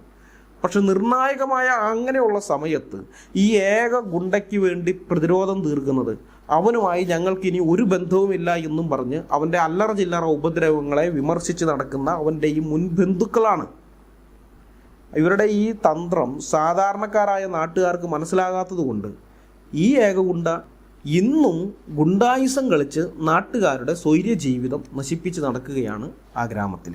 ഇതാണ് കഥ. ഞാൻ ഈ പറഞ്ഞ കഥയിൽ നിന്നും കാര്യങ്ങൾ നിങ്ങൾക്ക് ഏകദേശം മനസ്സിലായി കാണും എന്ന് ഞാൻ പ്രതീക്ഷിക്കുന്നു. നൂറ്റാണ്ടുകൾക്ക് മുമ്പ് മതങ്ങൾ പല ദ്രോഹങ്ങളും മനുഷ്യർക്ക് ചെയ്തിട്ടുണ്ട്. മതങ്ങളിലുള്ളവർ മാത്രമല്ല, മതനിരാസനം നടത്തിയവർ അഥവാ നിരീശ്വരവാദികളും ഒട്ടും കുറയാതെ അതുപോലെ തന്നെ മനുഷ്യർക്ക് ദ്രോഹം ചെയ്തിട്ടുണ്ട്. ചരിത്രം നാം പരിശോധിച്ച് നോക്കിയാൽ ഇസ്ലാം മതം കഴിഞ്ഞാൽ ലോകത്ത് ഏറ്റവും കൂടുതൽ മനുഷ്യരെ കൊന്നിട്ടുള്ളത് നിരീശ്വരവാദികളാണ്. ഞാനിത് പറയുമ്പോൾ നിങ്ങളിൽ പലർക്കും ഒരു അത്ഭുതം ഉണ്ടാകുമെന്ന് എനിക്കറിയാം. നിരീശ്വരവാദികൾ ഇങ്ങനെ കൊലപാതകങ്ങൾ നടത്തിയിട്ടുണ്ടോ? അതുകൊണ്ട് ഞാൻ ചരിത്രം കുറച്ച് പറഞ്ഞു തരാം. നിരീശ്വരവാദം എന്ന ചിന്താഗതി ലോകത്ത് പടർന്നു പിടിക്കാനിടയായത് അതിൻ്റെ അനന്തരഫലം എന്തൊക്കെയാണ് എന്നുള്ള കാര്യം നമുക്കറിയാവുന്നതുപോലെ യൂറോപ്പിൽ നിന്നാണ് ഈ നിരീശ്വരവാദം ഒരു വലിയ പ്രസ്ഥാനമായിട്ട് വരുന്നത്. അതിനു മുമ്പും നിരീശ്വരവാദം പലയിടങ്ങളിലൊക്കെ ഉണ്ടായിരുന്നില്ല എന്നൊന്നുമല്ല. നമ്മുടെ ഭാരതത്തിൽ വരെ ഉണ്ടായിരുന്നു. ചാർവാകനൊക്കെ ഏകദേശം ആ ടൈപ്പായിരുന്നു. എന്നാൽ അങ്ങനെയല്ല, അതൊരു പ്രസ്ഥാനമായിട്ട് അത് വരുന്നത് യൂറോപ്പിൽ നിന്നാണ്. യൂറോപ്പിൽ നവോത്ഥാനത്തിന് ശേഷം ഉണ്ടായ ഒന്നാണ് ഹ്യൂമനിസം എന്ന് പറയുന്നത്. പ്രകൃത്യാതീത ശക്തികളുടെ മഹത്വവൽക്കരണം മതത്തിൻ്റെ ഒരു പ്രത്യേകതയാണ്. സാഹിത്യവും കലയുമൊക്കെ ഈ മഹത്വവൽക്കരണത്തിലുള്ള പ്രധാന ഉപാധികളായിരുന്നു അന്ന്. ഇപ്പോഴത്തെ കാര്യമല്ല പറഞ്ഞ് ആ സമയത്ത് എവിടെയും ദൈവങ്ങളും ദൈവപുരുഷന്മാരും വാഴ്ത്തപ്പെടുന്നു. മനുഷ്യപുത്രന്മാർക്ക് പ്രസക്തി ഇല്ലാതാകുന്നു. സാഹിത്യത്തിൻ്റെയും കലയുടെയും മേഖലകളിൽ മനുഷ്യനും മനുഷ്യത്വവും അധികം ചർച്ചാ വിഷയമാകുന്നില്ല. അപ്പോൾ ഈ സ്ഥിതിക്ക് ഒരു മാറ്റം വരുത്തണം എന്ന ചിന്തയിലാണ് ഹ്യൂമനിസം രംഗപ്രവേശനം ചെയ്യുന്നത്. മാനുഷിക മൂല്യങ്ങൾക്കും മനുഷ്യൻ്റെ വിചാരങ്ങൾക്കും പ്രാധാന്യം നൽകുന്ന ഒരു നവ സാഹിത്യ സംസ്കാരമാണ് ഹ്യൂമനിസം കാഴ്ചവെച്ചത്. ഹ്യൂമനിസം തത്വത്തിൽ മനുഷ്യത്വവാദമാണ്. മനുഷ്യനെന്ന വ്യക്തിയും അവന് ബന്ധമുള്ള സമൂഹവും അവൻ്റെ കുടുംബമായ ലോകവുമൊക്കെ ഇവിടെ ചർച്ചയ്ക്ക് വിഷയമാകുകയാണ്. അതിനപ്പുറമുള്ള കാര്യങ്ങളിൽ അഥവാ അഭൗതികമായ കാര്യങ്ങളിൽ ഹ്യൂമനിസം നിശബ്ദമാണ്. കാരണം എന്താണെന്ന് വെച്ചാൽ മതം അതിനെപ്പറ്റി ധാരാളം പറയുന്നുണ്ട്. ഈ ഹ്യൂമനിസത്തിൻ്റെ തുടക്കത്തിൽ അതൊരിക്കലും അടിസ്ഥാനപരമായി ദൈവനിഷേധമായിരുന്നില്ല. മനുഷ്യത്വത്തിൽ അധിഷ്ഠിതമായ ഒരു സാംസ്കാരിക നവീകരണമായിരുന്നു അതിൻ്റെ പ്രധാന ലക്ഷ്യം. ഈ ലക്ഷ്യത്തിൽ ചിന്തിക്കുന്നവരും എഴുതുന്നവരും ഒക്കെ ഹ്യൂമനിസ്റ്റുകൾ എന്ന് അറിയപ്പെടാൻ തുടങ്ങി. മാനുഷിക മൂല്യങ്ങളുടെ മഹത്വവൽക്കരണത്തിന് വഴിതെളിച്ച ഹ്യൂമനിസം സ്വതന്ത്ര ചിന്തയ്ക്കും യുക്തിവിചാരത്തിനും പ്രാധാന്യം നൽകി. ഈ ഹ്യൂമനിസമായാലും സ്വതന്ത്ര ചിന്തയായാലും യുക്തിവിചാരമായാലും ഇതിനെല്ലാം തുടക്കമിട്ടത് ക്രൈസ്തവരാണ്. അത് വേറൊരു ചരിത്രമാണ്. ഇവിടെ അത് വിശദീകരിക്കാൻ നിന്ന സമയം തികയാതെ വരും. ആ വിഷയങ്ങളെക്കുറിച്ച് മാത്രമായൊരു വീഡിയോ ചെയ്യണം എന്ന് ഞങ്ങൾക്ക് ആഗ്രഹമുണ്ട്. ദൈവം അനുവദിച്ചാൽ അത് ചെയ്യാം. ഈ യൂറോപ്പിൻ്റെ നവോത്ഥാനത്തിന് ഹ്യൂമനിസ്റ്റുകൾ നൽകിയ സംഭാവനകൾ മഹത്തരമായതാണ്. ജോൺ വിക്ലിഫിൻ്റെയും ജോൺ ഹസിൻ്റെയും സാവനറോളയുടെയും ഒക്കെ നവീകരണ ചിന്തകൾ ഹ്യൂമനിസ്റ്റുകളെ ആഴത്തിൽ സ്വാധീനിച്ചിട്ടുണ്ട്. ഹ്യൂമനിസ്റ്റുകളിൽ ജോൺ കോലറ്റ്, ജോഹന്നാസ് ട്യൂഷ്കിൻ, Erasmus, sir Thomas More, Utopia എന്ന് പറയുന്ന ഗ്രന്ഥത്തെക്കുറിച്ച് ഒരുപക്ഷെ നിങ്ങൾ വായിച്ചിട്ടുണ്ടോ അല്ലെങ്കിൽ കേട്ടിട്ടുണ്ടായിരിക്കും. ആ ഉട്ടോപ്പിയ എഴുതിയത് ഈ തോമസ് മോറാണ്. ഇവരൊക്കെ ക്രൈസ്തവ ഹ്യൂമനിസ്റ്റുകളായിട്ടാണ് അറിയപ്പെടുന്നത്. ക്രൈസ്തവ ദർശനത്തിൽ അധിഷ്ഠിതമായി മനുഷ്യത്വത്തെ അവർ വ്യാഖ്യാനിച്ചു എന്നതാണ് അതിന് കാരണം. മനുഷ്യൻ്റെ മഹത്വവും മാനുഷിക മൂല്യങ്ങളുടെ പ്രസക്തിയും വെളിപ്പെടുത്തിയത് ക്രൈസ്തവ ദർശനമാണ്. എന്നാൽ പിന്നീട് ഹ്യൂമനിസത്തെ ദൈവനിരാസകർ ഹൈജാക്ക് ചെയ്തു. ഹ്യൂമനിസം നിരീശ്വരവാദത്തിലേക്ക് നീങ്ങുന്നതാണ് ചരിത്രത്തിൽ പിന്നീട് നാം കാണുന്നത്. ദൈവത്തെ നിരസിക്കുന്ന ഹ്യൂമനിസ്റ്റുകൾ ദൈവത്തെ ചിത്രത്തിൽ നിന്ന് മാറ്റാനും പകരം മനുഷ്യനെ തൽസ്ഥാനത്ത് പ്രതിഷ്ഠിക്കാനും വ്യർത്ഥ പരിശ്രമം നടത്തി. ദൈവത്തിനും മനുഷ്യനും കൂടി ഇത്ര സഹസ്രാബ്ദങ്ങളായിട്ടും ചെയ്യാൻ കഴിയാത്ത കാര്യങ്ങൾ ദൈവത്തെ ഒഴിവാക്കി നിർത്തി ഞങ്ങൾ കുറഞ്ഞ കാലം കൊണ്ട് ചെയ്തു കാണിച്ചു തരാം എന്നതായിരുന്നു അന്നത്തെ ഹ്യൂമനിസ്റ്റുകളുടെ ജൽപ്പനങ്ങൾ. ഇത് ദൈവത്തെ ഒഴിവാക്കിക്കൊണ്ടുള്ള ഒരു ചിന്താപദ്ധതിയായി മാറിയതോടെ ക്രൈസ്തവ ഹ്യൂമനിസ്റ്റുകൾ എന്ന വിഭാഗം ഇല്ലാതായിത്തീർന്നു. അവർ പിന്നെ ഇതിലേക്ക് അധികം സംഭാവനകൾ നൽകിയിട്ടില്ല. ആ വിധത്തിൽ പിന്നെ എഴുതാനൊന്നും തുടങ്ങിയില്ല. കാരണം നിരീശ്വരവാദത്തെയാണ് ഇത് പ്രൊമോട്ട് ചെയ്തതെന്ന് മനസ്സിലാക്കി കഴിഞ്ഞപ്പോൾ. മനുഷ്യൻ്റെ ഉന്നമനത്തിനും ജീവിത പുരോഗതിക്കും വേണ്ടി ഹ്യൂമനിസ്റ്റുകൾ ദൈവത്തെ ഒഴിവാക്കിക്കൊണ്ടുള്ള പല പുതിയ ആശയങ്ങളും കൊണ്ടുവന്നു. അവയെല്ലാം ഭീമൻ പരാജയങ്ങളായി മാറി എന്നുള്ളത് ചരിത്രം പരിശോധിച്ചാൽ നമുക്ക് കാണാൻ സാധിക്കുന്നതാണ്. അതിൻ്റെ ഏറ്റവും വലിയൊരു ഉദാഹരണം എന്ന് പറയുന്നത് കമ്മ്യൂണിസമാണ്. തികച്ചും ഭൗതികതയിൽ അധിഷ്ഠിതമായതാണ് ഈ പ്രത്യയശാസ്ത്രം. അഭൗതികമായ യാതൊന്നിനെയും അത് അംഗീകരിക്കുന്നില്ല. മനുഷ്യസ്നേഹവും സാർവദേശീയ സാഹോദര്യവും സമത്വവും വിളംബരം ചെയ്യുന്ന ഈ പ്രത്യയശാസ്ത്രം പക്ഷെ പ്രായോഗിക തലത്തിൽ ലോകം ഇന്നുവരെ കണ്ടതിൽ വെച്ച് ഏറ്റവും ക്രൂരമായ നരനായാട്ടിനും ഈ 21-ാം നൂറ്റാണ്ടിൽ പോലും അടിമത്തത്തിനും കാരണമായി തീരുകയാണ് ഉണ്ടായത്. ദൈവത്തെ ചിത്രത്തിൽ നിന്ന് മാറ്റാൻ വേണ്ടി നിരീശ്വരവാദികൾ കൊണ്ടുവന്ന കമ്മ്യൂണിസം ലോകത്ത് ഏറ്റവും കൂടുതൽ ആളുകളെ കാലപുരിക്കയച്ച ഐഡിയോളജികളിൽ ഒന്നാണ്. ഞാൻ കുറച്ച് കണക്ക് നിങ്ങളുടെ മുമ്പാകെ അവതരിപ്പിക്കാം. കമ്മ്യൂണിസം നമുക്കറിയാവുന്നതുപോലെ ആദ്യമായ അധികാരത്തിൽ വരുന്നത് റഷ്യയിലാണ്. പിന്നീട് അത് സോവിയറ്റ് യൂണിയൻ എന്ന പേരിൽ അറിയപ്പെടാൻ തുടങ്ങി. അപ്പോൾ ഈ സോവിയറ്റ് യൂണിയനിൽ കമ്മ്യൂണിസ്റ്റുകാരാൽ കൊല്ലപ്പെട്ടത് 6,10,00,000 ജനങ്ങളാണ്. 6,10,00,000 വലിയൊരു തുകയാണത്, ചെറിയ തുകയൊന്നുമല്ല. പിന്നെ കംബോഡിയയിൽ പോൾപോട്ടിൻ്റെ നേതൃത്വത്തിലുള്ള കമ്മ്യൂണിസ്റ്റുകാരായ ഖൈമർ റൂഷ് അവർ കൊന്നത് 24 ലക്ഷം കംബോഡിയക്കാരെയാണ്. 24 ലക്ഷം. വിയറ്റ്നാമീസ് കമ്മ്യൂണിസ്റ്റുകൾക്ക് അധികാരം കിട്ടിക്കഴിഞ്ഞപ്പോൾ അവർ വിയറ്റ്നാമിൽ കൊന്നത് 12.5 ലക്ഷത്തോളം ആളുകളെയാണ്. 12.5 ലക്ഷം. പോളണ്ടിൽ കമ്മ്യൂണിസ്റ്റുകാർ കൊന്നത് 19 ലക്ഷത്തോളം ആളുകളെയാണ്. ഈ 19 ലക്ഷം എന്ന് പറയുന്നത് പോളണ്ടുകാർ മാത്രമല്ല കേട്ടോ. ജർമ്മനിയിൽ നിന്നുള്ള ധാരാളം സിവിലിയൻസ് പോളണ്ടിലേക്ക് കുടിയേറി അവിടെ താമസിക്കുന്നുണ്ടായിരുന്നു. അപ്പോൾ പോളണ്ടിലെ ഈ ജർമ്മൻകാരെ അടക്കം ചേർത്താണ് 19 ലക്ഷം നമുക്ക് കിട്ടുന്നത്. മാർഷൽ ടിറ്റോയുടെ യുഗോസ്ലോവിയയിൽ കമ്മ്യൂണിസ്റ്റുകാർ കൊന്നത് എത്ര ദശലക്ഷം ആളുകളെയാണെന്നറിയോ? കൃത്യമായ കണക്ക് ഇപ്പോഴും കിട്ടിയിട്ടില്ല എന്നുള്ളതാണ് വാസ്തവം. പൊതുവെ ചരിത്രകാരന്മാർ പറയുന്ന കണക്ക് 17 ലക്ഷത്തിനും 18 ലക്ഷത്തിനും ഇടയിലാണ് എന്നാണ്. ചിലർ അത് 20 ലക്ഷത്തിന് മുകളിലാണെന്നും പറയുന്നുണ്ട്. വടക്കൻ കൊറിയയിൽ കമ്മ്യൂണിസ്റ്റുകാരാൽ കൊല്ലപ്പെട്ടത് എത്ര ദശലക്ഷം ജനങ്ങളാണെന്നറിയാൻ ശ്രമിച്ചാൽ നാം നിരാശപ്പെടേണ്ടി വരും. കാരണം കൃത്യമായ കണക്കുകൾ ഇപ്പോഴും പുറലോകത്തിന് ലഭ്യമായിട്ടില്ല എന്നുള്ളത് മാത്രമല്ല കാരണം. 3 തലമുറയായി ആ ഭരണം ഇപ്പോഴും തുടർന്നുകൊണ്ടിരിക്കുന്നു എന്നുള്ളതും കൂടിയാണ്. ഇപ്പോഴും കൊലപാതകങ്ങൾ അവിടെ നടക്കുന്നുണ്ട്. ഭരണത്തോടൊപ്പം അവിടെ കൊലകളും തുടർന്നുകൊണ്ടേയിരിക്കുകയാണ്. ഉത്തര കൊറിയയുടെ ആദ്യത്തെ ഭരണാധികാരിയായിരുന്ന കിം ഇൽ സുങ്ങിൻ്റെയും അയാളുടെ മകൻ കിം ജോങ് ഇല്ലിൻ്റെയും ഭരണകാലത്ത് ഉത്തര കൊറിയയിൽ കൊല്ലപ്പെട്ടവരുടെ കണക്ക് ഏതാണ്ട് 16 ലക്ഷത്തിലധികമാണ്. ഇതൊരു ആവറേജ് കണക്കാണ്. പല റിപ്പോർട്ടുകളും ഇതിനേക്കാൾ കൂടിയ സംഖ്യയാണ് നമുക്ക് തരുന്നത്. ചൈനയിൽ കമ്മ്യൂണിസ്റ്റുകാർ ഇതുവരെ 6.5 കോടി ജനങ്ങളെ കൊന്നിട്ടുള്ളതായിട്ടാണ് കണക്ക്. 6.5 കോടി. അതിൽ ഈ മാവോ സേതുങ്ങിൻ്റെ കാലത്ത് 4 കൊല്ലം കൊണ്ട് 4.5 കോടി പേരെ കൊന്നതിൻ്റെ റെക്കോർഡ് മറികടക്കാൻ ഇതുവരെ വേറെ ഒരു ഭരണാധികാരിക്കും ചൈനയിൽ കഴിഞ്ഞിട്ടില്ല. അത് റെക്കോർഡ് ഇട്ടു. മാവോ സേതുങ് അങ്ങനെ ഒരു റെക്കോർഡ് തന്നെ ഇട്ടു. ഈ 4.5 കോടി പേരെ കൊന്നു എന്നൊക്കെ പറയുമ്പോൾ, അല്ലെങ്കിൽ ബാക്കിയുള്ളവരെ കൊന്നു എന്നൊക്കെ പറയുമ്പോൾ നമ്മൾ മനസ്സിലാക്കണം, എല്ലാവരെയും നിരത്ത് നിർത്തി വെടിവെച്ച് കൊല്ലുകയോ തൂക്കി കൊല്ലുകയോ അങ്ങനെയൊന്നുമല്ല. അങ്ങനെ കൊല്ലപ്പെട്ടവർ കുറേ പേരുണ്ട്. ഈ കമ്മ്യൂണിസ്റ്റ് പാർട്ടിയിലെ നേതാക്കന്മാർക്കെതിരെ എന്ന് അവർക്ക് തോന്നിക്കഴിഞ്ഞാൽ ആരെയായാലും, അവരുടെ കൂടെയുള്ള സഖാക്കന്മാരായാലും അവർ കൊന്നുകളയും. അങ്ങനെ ചെയ്യുന്നുണ്ട്, അതില്ലെന്നല്ല ഞാൻ പറയുന്നത്. നമ്മൾ സോവിയറ്റ് യൂണിയൻ്റെ കാര്യം നോക്കിക്കഴിഞ്ഞാൽ, ഈ ലെനിൻ്റെ കാലത്ത് വിപ്ലവമൊക്കെ ഉണ്ടാകുന്ന സമയത്ത് ആ സോവിയറ്റ് കമ്മ്യൂണിസ്റ്റ് പാർട്ടിയുടെ അവരുടെ കേന്ദ്ര കമ്മിറ്റിയിൽ ഉണ്ടായിരുന്ന ആളുകളിൽ സ്റ്റാലിൻ മാത്രമേ പിന്നെ അവശേഷിച്ചുള്ളൂ. ബാക്കിയുള്ള എല്ലാവരും കൊല്ലപ്പെടുകയോ അല്ലെങ്കിൽ അപകട മരണമൊക്കെയോ ഉണ്ടായി. പല പേര് വെടിയേറ്റ് കൊല്ലപ്പെട്ടു. ട്രോട്സ്കിനെയൊക്കെ കൈക്കോടാലിക്ക് വെട്ടിയാണ് കൊന്നത്. ട്രോട്സ്കി സോവിയറ്റ് യൂണിയൻ വിട്ട് തന്നെ, പുള്ളി അത് പലായനം ചെയ്ത് പോയിരുന്നു. സോവിയറ്റ് യൂണിയനിൽ നിന്ന് പലായനം ചെയ്ത് വേറെ സ്ഥലത്ത് പോയതാണ്. അവിടെ വെച്ച് അദ്ദേഹത്തെ കൊന്നു കളഞ്ഞു, കൈക്കോടാലിക്ക് വെട്ടി കൊന്നു കളഞ്ഞു. അതേപോലെ ഓരോരുത്തരെയും സ്റ്റാലിൻ മാത്രമേ നിന്നുള്ളൂ, ബാക്കിയുള്ളവരൊക്കെ പോയി. അപ്പോൾ അങ്ങനെ കൊന്നിട്ടുണ്ട്, അതല്ല ഞാൻ പറഞ്ഞു, വെടിവെച്ചും അങ്ങനെയൊക്കെ കൊന്നിട്ടുണ്ട്. ഇത് പലപ്പോഴും ഇവരുടെ ഈ തെറ്റായ നയങ്ങൾ കാരണം ജനം അനുഭവിക്കേണ്ടി വരികയാണ് കഷ്ടപ്പാട്. ദൈവത്തെ മാറ്റി നിർത്തിക്കൊണ്ട് ഇവരുണ്ടാക്കുന്ന സിദ്ധാന്തമാണ്. അപ്പോൾ അതുകൊണ്ട് തന്നെ ആ ദൈവികമായ കാര്യങ്ങളൊന്നും അല്ലാത്ത വിധത്തിലാണ് ഇവർ ഈ കാര്യങ്ങളെല്ലാം വിഭാവനം ചെയ്യുന്നത്, അവരുടേതായ പദ്ധതികളെല്ലാം വിഭാവനം ചെയ്യുന്നത്. അങ്ങനെ വിഭാവനം ചെയ്യുമ്പോൾ ഇത് ആത്യന്തികമായി മനുഷ്യർക്ക് ഭയങ്കര ദോഷമായിട്ട് തീരും. പട്ടിണി എടുക്കേണ്ടി വരികയാണ്. പലയിടത്തും ക്ഷാമങ്ങളുണ്ടായി. ക്ഷാമത്തിൻ്റെ അനന്തരഫലമായിട്ട് ലക്ഷക്കണക്കിന് പേര് മരിച്ചിട്ടുണ്ട്. ഇപ്പോൾ നിങ്ങൾ വെനസ്വേല എന്ന് പറയുന്ന രാജ്യത്തെ നോക്ക്. ലോകത്തിൽ ഏറ്റവും കൂടുതൽ പെട്രോളിയം നിക്ഷേപമുള്ള രാജ്യങ്ങളിലൊന്നാണത്. മുമ്പ് 1ാം സ്ഥാനമായിരുന്നു, ഇപ്പോൾ 2ാം സ്ഥാനമാണെന്ന് തോന്നുന്നു. അത്രയധികം പെട്രോളിയമൊക്കെ ഉള്ള ഒരു രാജ്യമാണ്. പക്ഷേ അവിടുത്തെ അവസ്ഥ എന്താണ്? ജനങ്ങൾ ഒരു നേരത്തെ ആഹാരത്തിന് വേണ്ടി കുപ്പത്തൊട്ടിയിൽ പോയി തിരയേണ്ടുന്ന സ്ഥിതിയാണ്. ഹ്യൂഗോ ഷാവാസിനെ പോലെയൊക്കെയുള്ള കമ്മ്യൂണിസ്റ്റുകാർ വരുത്തി വെച്ച അവരുടെ സിദ്ധാന്തങ്ങൾ, അവരുടെ ആശയത്തിനനുസരിച്ച് ഓരോ പദ്ധതികളൊക്കെ ഉണ്ടാക്കിയിട്ട് ആ രാജ്യത്തെ നശിപ്പിച്ച് കളഞ്ഞു. ഹാർവാർഡ് യൂണിവേഴ്സിറ്റി പ്രസിദ്ധീകരിച്ച the black book of communism, crimes, terror, repression എന്നൊരു പുസ്തകമുണ്ട്. കമ്മ്യൂണിസ്റ്റ് ഭീകര ഭരണങ്ങളെക്കുറിച്ച് വന്നിട്ടുള്ള ആധികാരികമായ പഠനങ്ങളിൽ ഒന്നാണത്. അതിൽ കൊടുത്തിരിക്കുന്ന കണക്കനുസരിച്ച് ഏകദേശം 10 കോടിക്ക് മുകളിൽ, വാസ്തവത്തിൽ 10 കോടിയൊന്നുമല്ല, 12-13 കോടി ഉണ്ട്. ഇവരെന്നാലും വളരെ കുറച്ചാണ് ഇട്ടിരിക്കുന്നത്.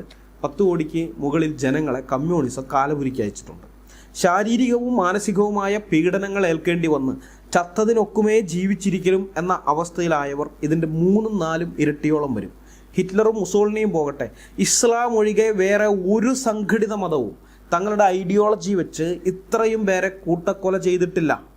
ഇസ്ലാം മതം തന്നെ 1400 കൊല്ലങ്ങൾ കൊണ്ടാണ് അത് സാധിച്ചതെങ്കിൽ കമ്മ്യൂണിസം വെറും 100 കൊല്ലം കൊണ്ടാണ് ഈ ടാർഗറ്റ് തികച്ചത് എന്നോർക്കണം. എന്നിട്ടും ഇന്നത്തെ ബഹുഭൂരിപക്ഷ നിരീശ്വരവാദികളും ലോകത്തെ വിമോചിപ്പിക്കാൻ കഴിയുന്ന പ്രത്യയശാസ്ത്രമാണ് കമ്മ്യൂണിസം എന്ന് ധരിച്ച് നടക്കുന്നവരാണ്. ഇന്നും ഏറ്റവും കൂടുതൽ ജനങ്ങളെ അടിമകളാക്കി വെച്ചിട്ടുള്ളത്, മനുഷ്യാവകാശ ലംഘനം ഏറ്റവും കൂടുതൽ നടക്കുന്നത് ഏതെങ്കിലും ഇസ്ലാമിക രാജ്യത്തോ അല്ലെങ്കിൽ ക്രൈസ്തവ ഭൂരിപക്ഷമുള്ള ഒരു രാജ്യത്തോ അല്ല, ക്രൈസ്തവ ജനങ്ങൾ ഭൂരിപക്ഷമുള്ള രാജ്യത്തോ ഒന്നുമല്ല, മതമില്ലാത്ത നോർത്ത് കൊറിയയിലാണ്. അവിടെയാണ് മനുഷ്യൻ്റെ ഉള്ളിൽ ആത്മാവെന്നൊരു അഭൗതിക ഘടകം ഉണ്ടെന്നുള്ള യാഥാർത്ഥ്യം അംഗീകരിക്കാൻ തയ്യാറാകാത്ത ഈ പ്രത്യയശാസ്ത്രത്തിൻ്റെ വക്താക്കൾക്ക് ആദ്യമായി അധികാരം ലഭിച്ചപ്പോൾ അവരവിടെ മതനിരോധനം നടപ്പിലാക്കുക എന്നതായിരുന്നു ചെയ്തത്. ഏറ്റവും ആദ്യമായിട്ട് അവർ ചെയ്തത് ആഹാരവും വസ്ത്രവും പാർപ്പിടവും തുടങ്ങി മനുഷ്യൻ്റെ ശരീരത്തിനും മനസ്സിനും ആവശ്യമായത് നൽകിയാൽ അവൻ സംതൃപ്തനായിക്കൊള്ളും എന്നാണ് ആ പ്രത്യയശാസ്ത്രത്തിൻ്റെ വക്താക്കൾ തെറ്റിദ്ധരിച്ചത്. 100 കൊല്ലം പോലും ആ വ്യവസ്ഥയിൽ നിലനിന്നില്ല. സോവിയറ്റ് യൂണിയനിലെ കാര്യമാണ് ഞാൻ പറയുന്നത്. ആദ്യമായി അധികാരം കിട്ടിയത് അവിടെയാണ്, അവരങ്ങനെ അവിടെ ചെയ്തു. പക്ഷെ 100 കൊല്ലം പോലും ആ വ്യവസ്ഥിതി നിലനിന്നില്ല. അസംതൃപ്തരായ ജനങ്ങൾ തന്നെ ആ വ്യവസ്ഥിതിയെ തകർത്തെറിഞ്ഞു കളഞ്ഞു. ജനങ്ങൾ മതത്തിലേക്ക് തിരിച്ചുപോയി. അവിടെ പള്ളികൾ വീണ്ടും പണിതുയർത്തപ്പെട്ടുകൊണ്ടിരിക്കുകയാണ്. ഇപ്പോഴും പള്ളികൾ ഇഷ്ടം പോലെ പണിതുകൊണ്ടിരിക്കുന്നു. മനുഷ്യൻ്റെ ആത്മീയതയെ നിഷേധിച്ചുകൊണ്ട് എത്ര വലിയ മാനവികതാവാദം പറഞ്ഞ് പ്രത്യയശാസ്ത്രങ്ങൾ ഉണ്ടാക്കിക്കൊണ്ടുവന്നാലും അതിൻ്റെയൊക്കെ ഗതി ഇതായിരിക്കും, ഇത് തന്നെയായിരിക്കും. മനുഷ്യൻ്റെ ഉള്ളിൽ ശൂന്യമായി കിടക്കുന്ന ഒരു ഭാഗമുണ്ട്. അത് നിറയ്ക്കുവാൻ പണത്തിനോ സുഖസൗകര്യങ്ങൾക്കോ അധികാരത്തിനോ പ്രശസ്തിക്കോ ലഹരി മരുന്നുകൾക്കോ ഒന്നും കഴിയുകയില്ല. അവൻ്റെ സ്രഷ്ടാവായ ദൈവത്തിന് മാത്രമേ അത് നിറയ്ക്കാൻ കഴിയുകയുള്ളൂ. ആ നിറവ് അനുഭവിക്കുന്നത് വരെ അവൻ അലഞ്ഞുകൊണ്ടിരിക്കും. അത് ഉറപ്പുള്ള കാര്യമാണ്. ദൈവനിരാസകരായ ഹ്യൂമനിസ്റ്റുകളുടെ ചിന്താധാര തീർത്തും മനുഷ്യത്വരഹിതമായിരുന്നു എന്നതിന് മറ്റൊരു ഉദാഹരണമാണ് ഫ്രഞ്ച് വിപ്ലവം. വോൾട്ടയറും മോണ്ടസ്ക്യൂവും റൂസോയുമാണ് അതിനുവേണ്ടി തൂലിക ചലിപ്പിച്ചവർ. ഫ്രഞ്ച് വിപ്ലവം നടന്നു കഴിഞ്ഞപ്പോൾ അധികാരം കയ്യിൽ കിട്ടിയ ഫ്രഞ്ച് വിപ്ലവകാരികൾ എന്താണ് ചെയ്തതെന്നറിയാമോ? അതിനു മുൻപ് കത്തോലിക്ക സഭ അതിൻ്റെ ശത്രുക്കളോട് ഇടപെട്ടതിലും ക്രൂരമായിട്ടായിരുന്നു വിപ്ലവകാരികൾ തങ്ങളുടെ ശത്രുക്കൾ എന്ന് തോന്നിയവരോട് എതിരിട്ടത്. ശാസ്ത്രജ്ഞന്മാരെ പോലും അവർ വെറുതെ വിട്ടില്ല. രസതന്ത്രത്തിൻ്റെ പിതാവായി ലോകം വാഴ്ത്തുന്ന പ്രഗത്ഭ ശാസ്ത്രജ്ഞൻ ലാവോസിയറെ പിടിച്ച് തടവിലിടുകയും പിന്നീട് ഗില്ലറ്റിൻ ചെയ്യുകയും ചെയ്തു. ഗില്ലറ്റിൽ അദ്ദേഹത്തിൻ്റെ തല ഛേദിച്ചു കളഞ്ഞു. താൻ ഇപ്പോൾ ചെയ്തുകൊണ്ടിരിക്കുന്ന ചില ശാസ്ത്രീയ ഗവേഷണങ്ങൾ പൂർത്തിയാക്കാൻ ലാവോസിയർ സമയം അഭ്യർത്ഥിച്ചതായി റിപ്പോർട്ടുണ്ട്. താനിപ്പോൾ ചെയ്തുകൊണ്ടിരിക്കുന്ന ഈ ഗവേഷണങ്ങളൊന്ന് പൂർത്തിയാക്കണമെന്ന് പറഞ്ഞിട്ട് അദ്ദേഹത്തിൻ്റെ അഭ്യർത്ഥന നിരസിക്കപ്പെട്ടു. ലാവോസിയറുടെ വധശിക്ഷ പ്രഖ്യാപിച്ച ജഡ്ജി പറഞ്ഞത് ശാസ്ത്രജ്ഞന്മാരെ കൊണ്ട് റിപ്പബ്ലിക്കിന് യാതൊരു പ്രയോജനവുമില്ല എന്നാണ്.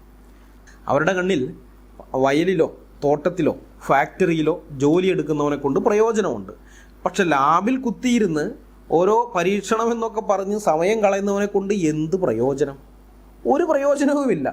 അതുകൊണ്ടാണ് ജഡ്ജി അങ്ങനെ പറഞ്ഞത്, ശാസ്ത്രജ്ഞന്മാരെ കൊണ്ട് റിപ്പബ്ലിക്കിന് ഒരു പ്രയോജനവുമില്ല എന്ന് പറഞ്ഞത്. ലാവോസിയറെ ഗില്ലറ്റിൻ ചെയ്ത കാര്യം അറിഞ്ഞപ്പോൾ അദ്ദേഹത്തിൻ്റെ സ്നേഹിതനായിരുന്ന ഇറ്റാലിയൻ ഗണിതശാസ്ത്രജ്ഞൻ ജോസഫ് ലൂയിസ് ലഗ്രാഞ്ച് പറഞ്ഞത്, ആ തല ഛേദിച്ച് കളയാൻ അവർക്ക് ഒരു നിമിഷം മാത്രമേ വേണ്ടി വന്നുള്ളൂ. പക്ഷെ അതുപോലൊരു തല അവർക്ക് സൃഷ്ടിച്ചെടുക്കാൻ 100 വർഷം വേണ്ടി വരും എന്നാണ്. അങ്ങനെയുള്ള ലാവോസിയറാണ് ഇവർ കൊന്നുകളഞ്ഞത്. ഗലീലിയോയുടെ പേരിൽ 19ാം നൂറ്റാണ്ടിലെ നിരീശ്വരവാദികൾ ഉണ്ടാക്കിയെടുത്ത കള്ളക്കഥകളുടെ അടിസ്ഥാനത്തിൽ കത്തോലിക്ക സഭയെ നാഴികയ്ക്ക് 40 വട്ടം ഊടുപാടെ വിമർശിക്കുന്ന ഒറ്റ ഒരു നിരീശ്വരവാദിയും പക്ഷേ ഹ്യൂമനിസ്റ്റുകളായ വോൾട്ടയറുടെയും മോണ്ടസ്ക്യൂവിൻ്റെയും റൂസോയുടെയും ആഹ്വാനപ്രകാരം നടന്ന ഫ്രഞ്ച് വിപ്ലവാനന്തര ഫലമായി ഫ്രാൻസിൽ നിലവിൽ വന്ന ഈ വിപ്ലവ ഗവൺമെൻറ് ലാവോസിയറെ തലവെട്ടി കൊന്നതിനെക്കുറിച്ച് ഒരക്ഷരം മിണ്ടുകയില്ല കേട്ടോ. അത് നിങ്ങൾ പ്രത്യേകം ശ്രദ്ധിക്കണം. ഗലീലിയോയെ കുറിച്ച് പറയാൻ 100 നാവാണ്. അത് വാസ്തവത്തിൽ കള്ളക്കഥകളാണ് പലതും ഗലീലിയോയെക്കുറിച്ച് പറയുന്നത്. എന്നാൽ ലാവോസിയറുടെ കാര്യം കള്ളക്കഥയൊന്നുമല്ല, ഇവർ തലവെട്ടി കൊന്നു കളഞ്ഞതാണ്. ഈ ലാവോസിയറ മാത്രമല്ല, റോയൽ അക്കാദമി ഓഫ് സയൻസസിലെ അംഗങ്ങളായ വേറെ 5 ശാസ്ത്രജ്ഞന്മാരെ കൂടി ഗില്ലറ്റിൻ ചെയ്ത് ഇവർ കൊന്നു കളഞ്ഞിട്ടുണ്ട്. ഫ്രഞ്ച് വിപ്ലവകാലത്ത് ഹ്യൂമനിസ്റ്റുകൾ വേറെ 4 ശാസ്ത്രജ്ഞന്മാരെ ഗില്ലറ്റിൻ വഴി അല്ലാതെയും കാലപുരിക്ക് അയച്ചിട്ടുണ്ട്. സമത്വം, സ്വാതന്ത്ര്യം, സാഹോദര്യം എന്നൊക്കെ ഹ്യൂമനിസ്റ്റുകൾ എഴുതിയെങ്കിലും അവ കടലാസിൽ മാത്രമേ ഉണ്ടായിരുന്നുള്ളൂ എന്ന് ഫ്രഞ്ച് വിപ്ലവത്തിൻ്റെ ചരിത്രം പരിശോധിച്ചാൽ ആർക്കും കാണാൻ സാധിക്കും.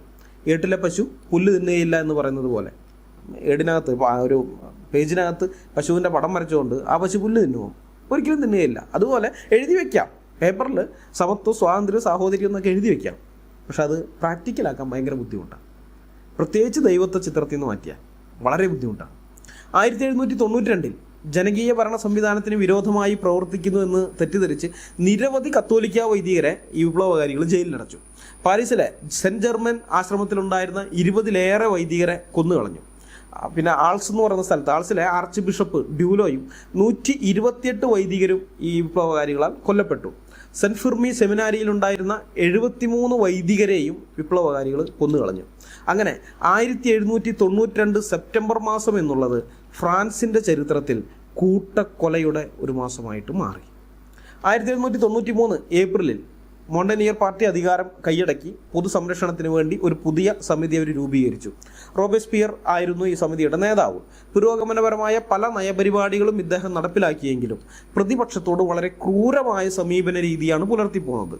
രാഷ്ട്രീയ പ്രതിയോഗികളെ പാടെ വകവരുത്തി പ്രതി വിപ്ലവകാരികളെന്ന് മുദ്രകുത്തി അനേക ലക്ഷം പേരെ ഇയാൾ അറസ്റ്റ് ചെയ്യുകയുണ്ടായി. റെയിൻ ഓഫ് ടെറർ അഥവാ ഭീകരതയുടെ വാഴ്ച എന്നറിയപ്പെടുന്ന 1793 സെപ്റ്റംബർ 5 മുതൽ 1794 ജൂലൈ 28 വരെയുള്ള 11 മാസങ്ങൾ കൊണ്ട് 40,000 ആളുകളെയാണ് ഗില്ലറ്റിൻ വഴി ഇവർ കാലപുരിക്ക് അയച്ചത്. സമത്വം, സ്വാതന്ത്ര്യം, സാഹോദര്യം എന്നൊക്കെ പറഞ്ഞ് വിപ്ലവം നടത്തിയ ഹ്യൂമനിസ്റ്റുകളാണ് ഈ ടീംസ് എന്ന് ഓർക്കണം. അവരാണ് അവരുടെ നാട്ടുകാരായിരിക്കുന്ന ഈ 40,000 പേരെ കൊന്നുകളഞ്ഞത് കേവലം 11 മാസം കൊണ്ട്. അതിന് മുമ്പ് കൊന്നത് വേറെയുണ്ട്, അതിന് ശേഷം കൊന്നതും വേറെയുണ്ട് കേട്ടോ. അതിനു മുമ്പ് ഈ ലൂയി 16-നെയും ഭാര്യയെയും ജനപ്രതിനിധി സഭ വിചാരണ ചെയ്തിരുന്നു. മോണ്ടനിയർ പാർട്ടിയുടെ സ്വാധീനമുള്ള ഈ ജനപ്രതിനിധി സഭ, അതിനെ കൺവെൻഷൻ എന്നാണ് വിളിക്കുന്നത്, ഈ കൺവെൻഷൻ അവർക്ക് വധശിക്ഷ വിധിച്ചു. 1793 ജനുവരി 23 ലൂയി 16-നും ചില മാസങ്ങൾക്ക് ശേഷം അയാളുടെ പത്നി മറിയ ആന്റോനറ്റും വധിക്കപ്പെട്ടു. 1793 ഒക്ടോബർ 21 ഫ്രഞ്ച് വിപ്ലവ ഗവൺമെൻറ് പുറപ്പെടുവിച്ച ഒരു ഓർഡിനൻസ്, ഒരു ഡിക്രി, അത് പുരോഹിതരെ എവിടെ വെച്ച് കണ്ടാലും കൊല്ലാൻ അനുവദിക്കുന്നതായിരുന്നു. വിചാരണയില്ല, ഒന്നുമില്ല, എവിടെ വെച്ച് കണ്ടാലും കൊല്ലാം എന്നുള്ളതായിരുന്നു. നരവേട്ട ചെയ്യപ്പെട്ടവരുടെ സംഖ്യ അനുദിനം വർദ്ധിച്ചു വന്നു. പല സ്ഥലത്തും കൂട്ടക്കൊല തന്നെ നടന്നു. പല കൂട്ടക്കൊലകളും അവിടെ നടന്നു. 1793 നവംബർ മാസത്തിൽ ലിയോണിൽ ഏകദേശം 135 വൈദികരെ കൊല്ലുകയുണ്ടായി, വെടിവെച്ച് കൊല്ലുകയുണ്ടായി. കത്തോലിക്ക സഭയ്ക്കെതിരെയും ലൂയി 16-നെതിരെയുമുള്ള ഒരു പോരാട്ടമായി ആരംഭിച്ച ഫ്രഞ്ച് വിപ്ലവം അവസാനത്തിലെത്തുമ്പോൾ ക്രൈസ്തവ വിശ്വാസത്തിനെതിരെയുള്ള ഒരു ആക്രമണമായി മാറി. മതവിരുദ്ധ പ്രവർത്തനങ്ങൾ ശക്തിപ്പെട്ടു. ക്രൈസ്തവ ദേവാലയങ്ങൾ ദുരുപയോഗിക്കപ്പെട്ടു. ദേവാലയങ്ങളിൽ ആരാധന നിരോധിക്കുകയും പകരം അവിടെ മറ്റ് സാംസ്കാരിക പരിപാടികൾ അരങ്ങേറുകയും ചെയ്തു. സ്ഥലങ്ങൾക്കുണ്ടായിരുന്ന ക്രിസ്തീയ നാമങ്ങൾ പോലും മാറ്റി. അക്കാലത്ത് ജനിക്കുന്ന കുഞ്ഞുങ്ങൾക്ക് ക്രിസ്തീയ പേരുകൾ നൽകരുതെന്ന് നിയമം വന്നു. ക്രൈസ്തവ വിശ്വാസത്തിന് വിരുദ്ധമായി ഗവൺമെൻറ്റിൻ്റെ പ്രോത്സാഹനത്തോടെ പുതിയ മതങ്ങൾ പോലും നിലവിൽ വന്നു. ലൂയിസ് ലാറവെയിലയിൽ എന്ന് പറയുന്ന ഒരാൾ, അയാളൊരു ഗവൺമെൻറ് ഉദ്യോഗസ്ഥനാണ്. അയാളുടെ തെയോഫിലാന്ത്രോപ്പെ എന്ന് പറയുന്നൊരു മതം അതിൽ വളരെ പ്രധാനപ്പെട്ട ഒന്നാണ്. കാരണം ആ മതത്തിന് കുറേ ആളുകളെയൊക്കെ സ്വാധീനിക്കാൻ ആ സമയത്ത് കഴിഞ്ഞിരുന്നു. ഇയാൾ ഈ മതത്തിൻ്റെ പ്രവാചകനായി സ്വയം അവരോധിതനാകുകയും ചെയ്തു. ഗവൺമെൻറ് ഉദ്യോഗസ്ഥനാണ്. ചിന്തിച്ചു നോക്കണം, ഈ ദൈവനിരാസമായിട്ട് വന്ന ടീമുകളാണ് അവർ. ഹ്യൂമനിസം എന്ന് പറയുന്നത് ദൈവത്തെയും മതത്തെയൊക്കെ ഒഴിവാക്കിക്കൊണ്ട് മനുഷ്യരെ കൊണ്ട് തന്നെ ഞങ്ങൾ ഈ ലോകം മെച്ചപ്പെടുത്തിയെടുക്കുന്നൊക്കെ പറഞ്ഞു വന്ന ടീമാണ്. പക്ഷേ ഫ്രഞ്ച് വിപ്ലവത്തിൽ അവരെന്ത് ചെയ്യുന്നത് വെച്ച് കഴിഞ്ഞാൽ ഗവൺമെൻറ് സ്പോൺസേഡായ മതങ്ങളെ തന്നെ അവർ ഉണ്ടാക്കി എന്നുള്ളതാണ്. അപ്പോൾ ഇതുപോലെയുള്ള പല നൂതന മതങ്ങളും ഗവൺമെൻറ്റിൻ്റെ സഹായത്തോടെ ഫ്രാൻസിൽ ആ സമയത്ത് ഉണ്ടായിരുന്നു. 1793 ഒക്ടോബറിൽ ദേശീയ കൺവെൻഷൻ ഗ്രിഗോറിയൻ കലണ്ടർ റദ്ദാക്കി തൽസ്ഥാനത്ത് വിപ്ലവ കലണ്ടർ പ്രതിഷ്ഠിക്കുകയുണ്ടായി. കാരണം ഗ്രിഗോറിയൻ കലണ്ടർ എന്ന് പറയുന്നത് നമുക്കറിയാവുന്നതുപോലെ ക്രിസ്തുവാബ്ദമാണ്, അവിടെ ക്രിസ്തു വർഷമാണത്, ആനോ ഡൊമിനെ എന്ന് പറയുന്നത്.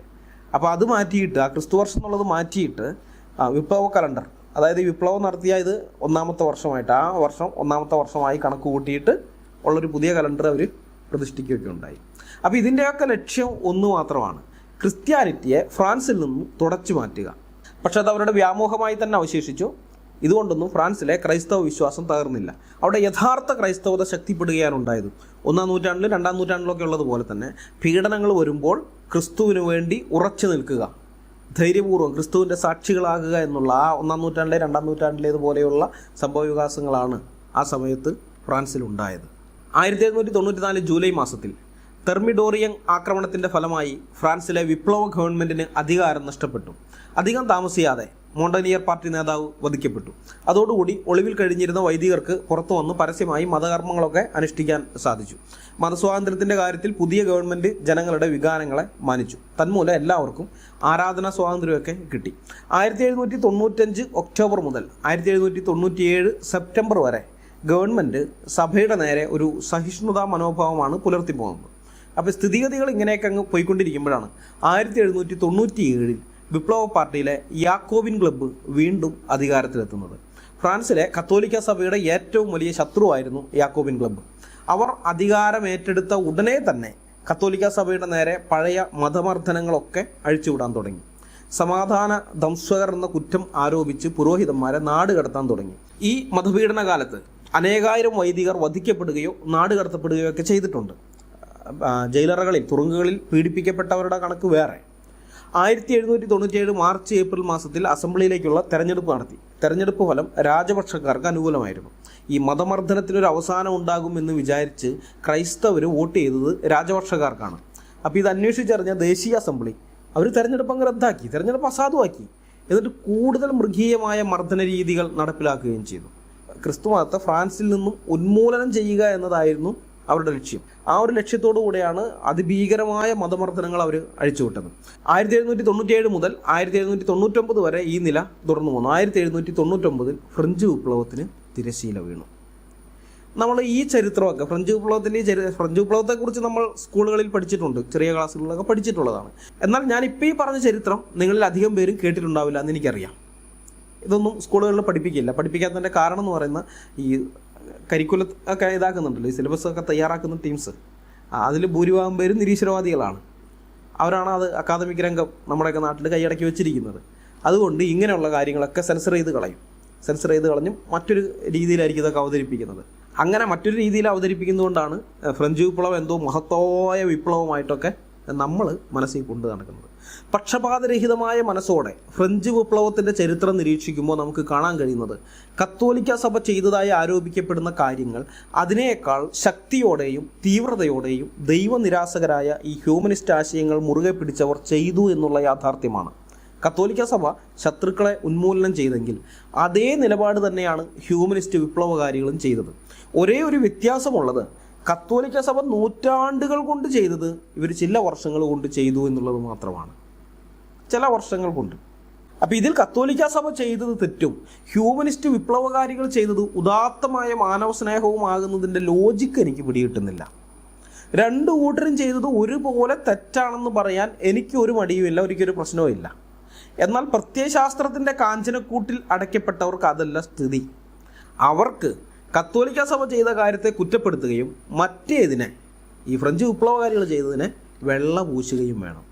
സ്വാതന്ത്ര്യവും സമത്വവും സാഹോദര്യവും കൊണ്ടുവന്ന മാനവ സ്നേഹത്തിൻ്റെ നിതാന്ത ഗീതയാണ് ഫ്രഞ്ച് വിപ്ലവം എന്നൊക്കെ ഇവർ പറഞ്ഞു കളയും. ഏതായാലും ഇതിന് തമ്മിൽ ഭേദം കത്തോലിക്ക സഭയാണ്. കാരണം അവർ ചെയ്ത തെറ്റിന് ലോകത്തോട് മാപ്പ് പറയുകയെങ്കിലും ചെയ്തല്ലോ. അതൊരു പ്രധാനപ്പെട്ട കാര്യമാണ്, നല്ല കാര്യമാണ്, വളരെ പ്രധാനപ്പെട്ടൊരു കാര്യമാണത്. ഞങ്ങളുടെ ഹാക്ക് ചെയ്യപ്പെട്ടു പോയ പഴയ ട്രൂത്ത് ഫൈറ്റേഴ്സിൻ്റെ പഴയ യൂട്യൂബ് ചാനലിൽ ഒരു വീഡിയോയിൽ ഞാൻ ഈ കാര്യം സൂചിപ്പിച്ചിരുന്നു. കത്തോലിക്ക സഭയുടെ ഈ കാര്യമല്ല, ഞാനിപ്പോൾ പറയാൻ പോകുന്ന കാര്യം. ചരിത്രത്തിൽ നടന്ന കാര്യങ്ങൾക്കൊന്നിനും ഈ 21-ാം നൂറ്റാണ്ടിൽ ജീവിക്കുന്ന നമ്മൾ ഉത്തരവാദികളല്ല. ഇപ്പോൾ ഉദാഹരണത്തിന് 1921 മാപ്പിളമാർ മലബാറിൽ നടത്തിയ ജിഹാദ് നമുക്കറിയാം. മലബാർ ജിഹാദിൻ്റെ കാര്യം, അതിൽ ആയിരക്കണക്കിന് ഹിന്ദുക്കളെയും കുറേ ക്രിസ്ത്യാനികളെയും കൊന്നിട്ടുള്ളത് നമുക്കറിയാം. അപ്പോൾ അതിൻ്റെ ഉത്തരവാദിത്വം ഇന്ന് മലബാറിൽ താമസിക്കുന്ന മുസ്ലിങ്ങൾക്കാണെന്ന് സുബോധമുള്ള ഒരാളും പറയില്ല. അതുകൊണ്ട് തന്നെ ഇന്നത്തെ മലബാർ മാപ്പിളമാരെ 1921 ജിഹാദിൻ്റെ പേരിൽ കുറ്റപ്പെടുത്താനും പോകുന്നില്ല. അങ്ങനെ കുറ്റപ്പെടുത്തുന്നതിന് അർത്ഥവും ഇല്ല. ടൈം ട്രാവലിംഗ് നടത്താൻ കഴിവുള്ളവരാണ് മനുഷ്യരെങ്കിൽ 1921 മലബാർ ജിഹാദിൻ്റെ പേരിൽ ഇന്നത്തെ മലബാറിലെ മാപ്പിളമാരെ നമുക്ക് കുറ്റം പറയാം. കാരണം അവർ ടൈം ട്രാവലിംഗ് നടത്തി 1920 അല്ലെങ്കിൽ 21 പോയിട്ട് മലബാർ ജിഹാദ് നടക്കുന്നത് തടയാൻ അവർ ശ്രമിക്കുന്നില്ല. അതുകൊണ്ട് മലബാർ ജിഹാദിന് ഇന്നത്തെ മാപ്പിളമാരും ഉത്തരവാദികളാണെന്ന് വേണമെങ്കിൽ പറയാം. ഈ ടൈം ട്രാവലിംഗ് നടത്താൻ നമുക്ക് കഴിയുമായിരുന്നെങ്കിൽ. പക്ഷെ നിർഭാഗ്യവശാൽ നമുക്ക് ആർക്കും ടൈം ട്രാവലിംഗ് നടത്താൻ സാധിക്കില്ലല്ലോ. അപ്പോൾ അതുകൊണ്ട് തന്നെ അവരെ കുറ്റപ്പെടുത്തൽ അർത്ഥമില്ല. കഴിഞ്ഞ കാലങ്ങളിൽ നമ്മുടെ പൂർവികർ ചെയ്ത കാര്യങ്ങൾക്ക് ഇന്ന് ഭൂമിയിൽ ജീവിക്കുന്ന നമ്മൾ ആരും ഉത്തരവാദികളല്ല. 21-ാം നൂറ്റാണ്ടിൽ ജീവിക്കുന്ന നമുക്ക് ഈ വിഷയത്തിൽ ചെയ്യാൻ പറ്റുന്ന ഒരു കാര്യമേ ഉള്ളൂ. അതെന്താണ്? നൂറ്റാണ്ടുകൾക്ക് മുമ്പ് ഞങ്ങളുടെ പൂർവികർ ഇങ്ങനെ ചെയ്തത് തെറ്റായിപ്പോയി. ആ ചെയ്തത് അംഗീകരിക്കുന്നു. അവരങ്ങനെ ക്രൂരകൃത്യം ചെയ്തിട്ടുണ്ട്, അത് തെറ്റായിപ്പോയി. അവർ ചെയ്തത് തെറ്റാണെന്ന് ഞങ്ങൾ അംഗീകരിക്കുന്നു. അവർക്ക് വേണ്ടി ലോകത്തോട് ഞങ്ങൾ മാപ്പ് ചോദിക്കുന്നു.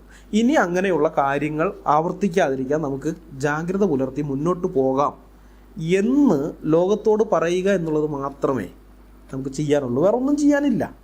അല്ലെങ്കിൽ നിങ്ങൾ തന്നെ ഒന്ന് പറ, 500 600 അല്ലെങ്കിൽ 1000 കൊല്ലങ്ങൾക്ക് മുമ്പ് നടന്ന തെറ്റായ കാര്യങ്ങൾക്ക്, നമ്മുടെ പൂർവികരൊക്കെ ചെയ്തിട്ടുള്ള എന്തെങ്കിലും തെറ്റായ കാര്യങ്ങൾക്ക് ഇന്ന് ഈ 21-ാം നൂറ്റാണ്ടിൽ ജീവിക്കുന്ന മനുഷ്യർക്ക് എന്ത് പരിഹാരം ഉണ്ടാക്കാൻ പറ്റുമെന്നാണ് നിങ്ങൾ പറയുന്നത്?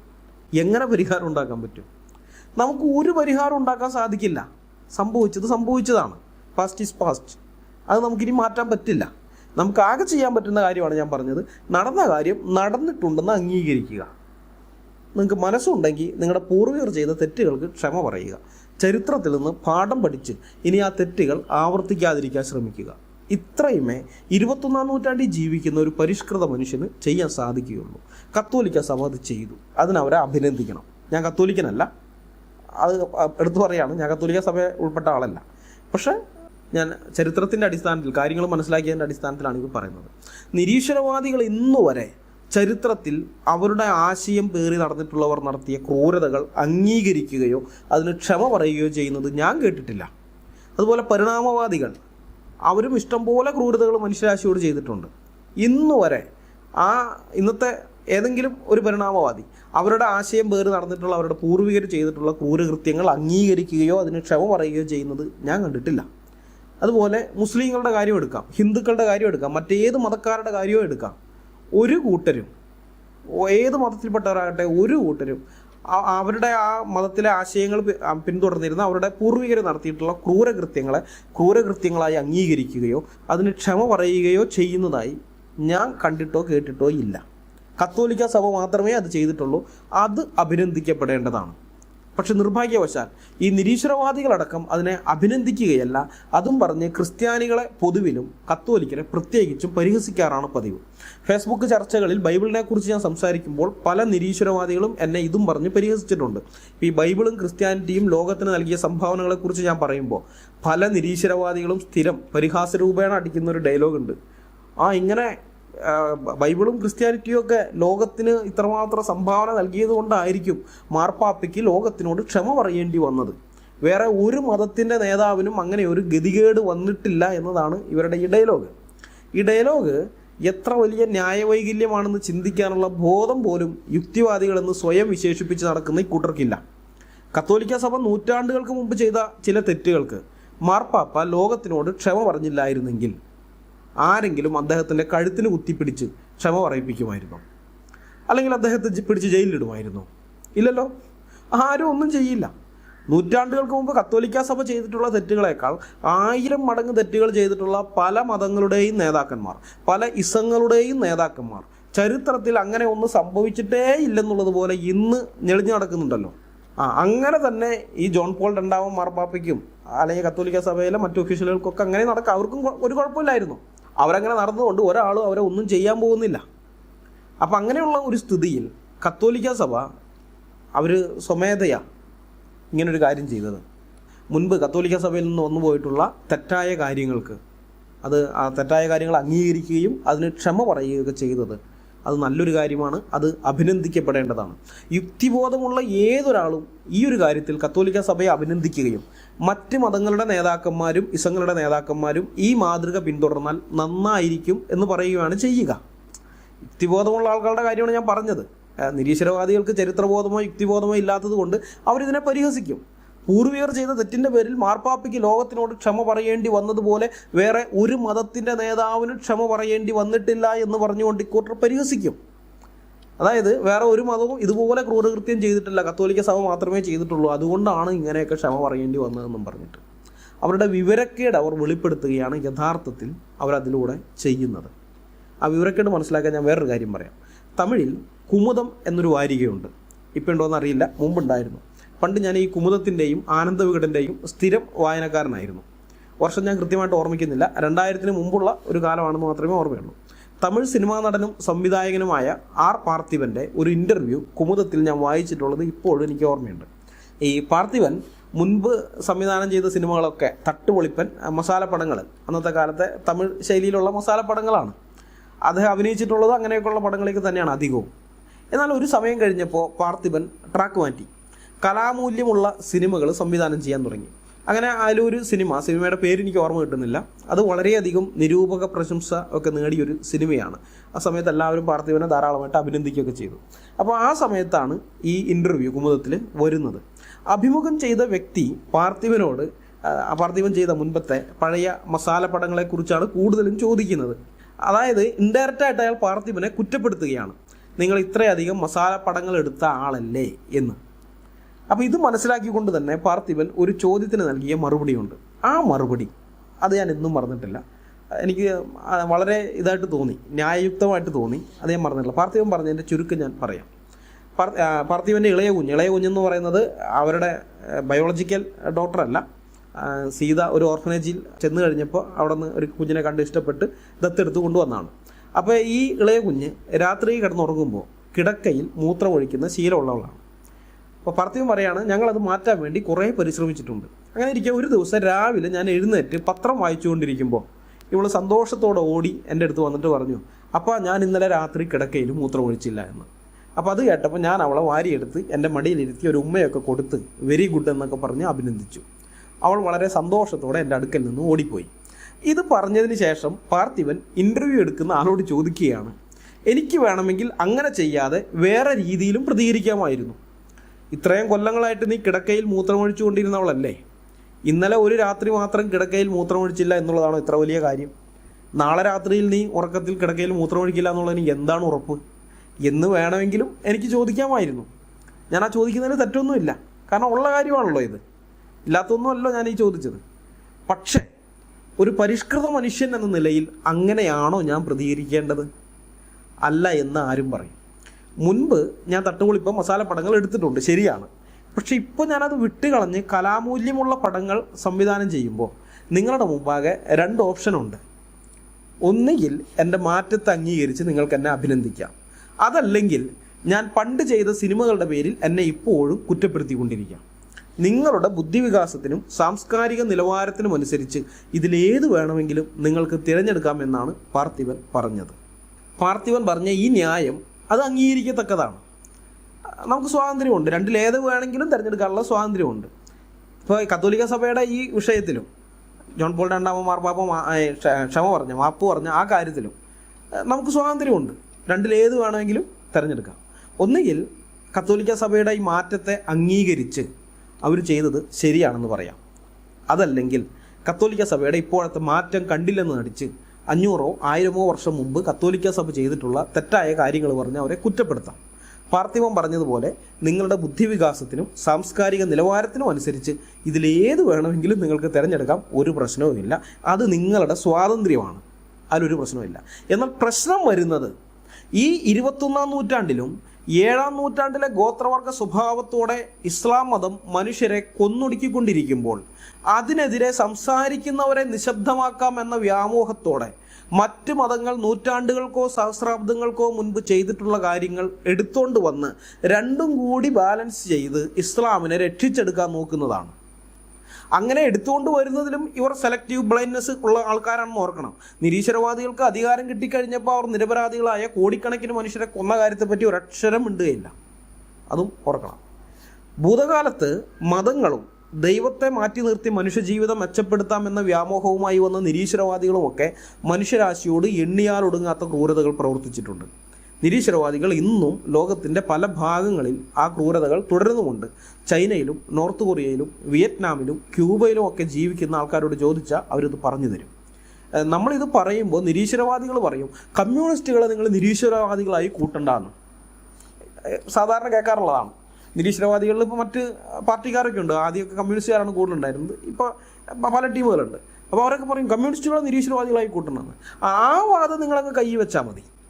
മതത്തിനെയും ദൈവത്തിനെയും മാറ്റിയിട്ട് പകരം മനുഷ്യരുടെ പ്രശ്നങ്ങളെല്ലാം പരിഹരിക്കും എന്ന് പറഞ്ഞു വന്ന ഹ്യൂമനിസത്തിൻ്റെ ധാരാളം ബൈ പ്രൊഡക്റ്റുകളിൽ ഒന്നാണ് കമ്മ്യൂണിസം. നിരീശ്വരവാദമാണ് അതിൻ്റെയും അടിത്തറ എന്ന് പറയുന്നത്. പ്രായോഗിക തലത്തിൽ കമ്മ്യൂണിസം വമ്പൻ പരാജയമാണെന്ന് മനസ്സിലായപ്പോൾ നിരീശ്വരവാദികൾ ഇന്ന് അതിനെ തള്ളിപ്പറയുന്നു, അത്രയേ ഉള്ളൂ.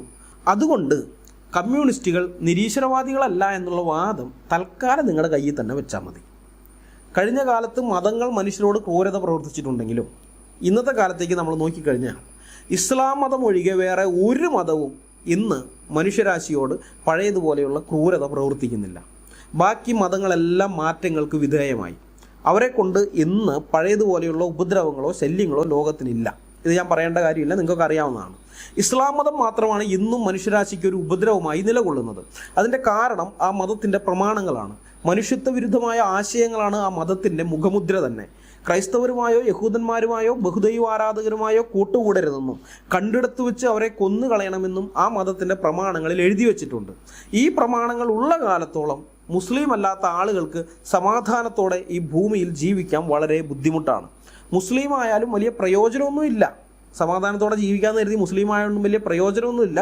അതിനകത്തുള്ള വേറെ വിഭാഗങ്ങളിൽപ്പെട്ട ടീമുകളുണ്ട്, സുന്നി ഷിയ അങ്ങനെയൊക്കെ പറയുന്ന കുറേ ടീമുണ്ടല്ലോ. ഒന്ന് മറ്റൊന്നെ തട്ടിക്കളയും.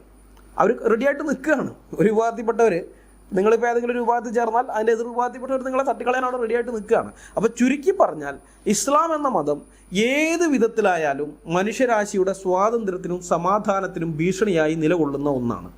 ഇന്ന് അമുസ്ലിങ്ങൾ അത് കൃത്യമായി മനസ്സിലാക്കുകയും, എല്ലാ മുസ്ലിങ്ങളും അല്ല, മുസ്ലിങ്ങളിൽ പലരും അത് കൃത്യമായി മനസ്സിലാക്കുകയും ഇസ്ലാമിനെ സോഷ്യൽ മീഡിയയിൽ തുറന്നു കാണിച്ചുകൊണ്ട് സജീവമായ ഇടപെടലുകൾ നടത്തുകയൊക്കെ ചെയ്യുന്നുണ്ട്.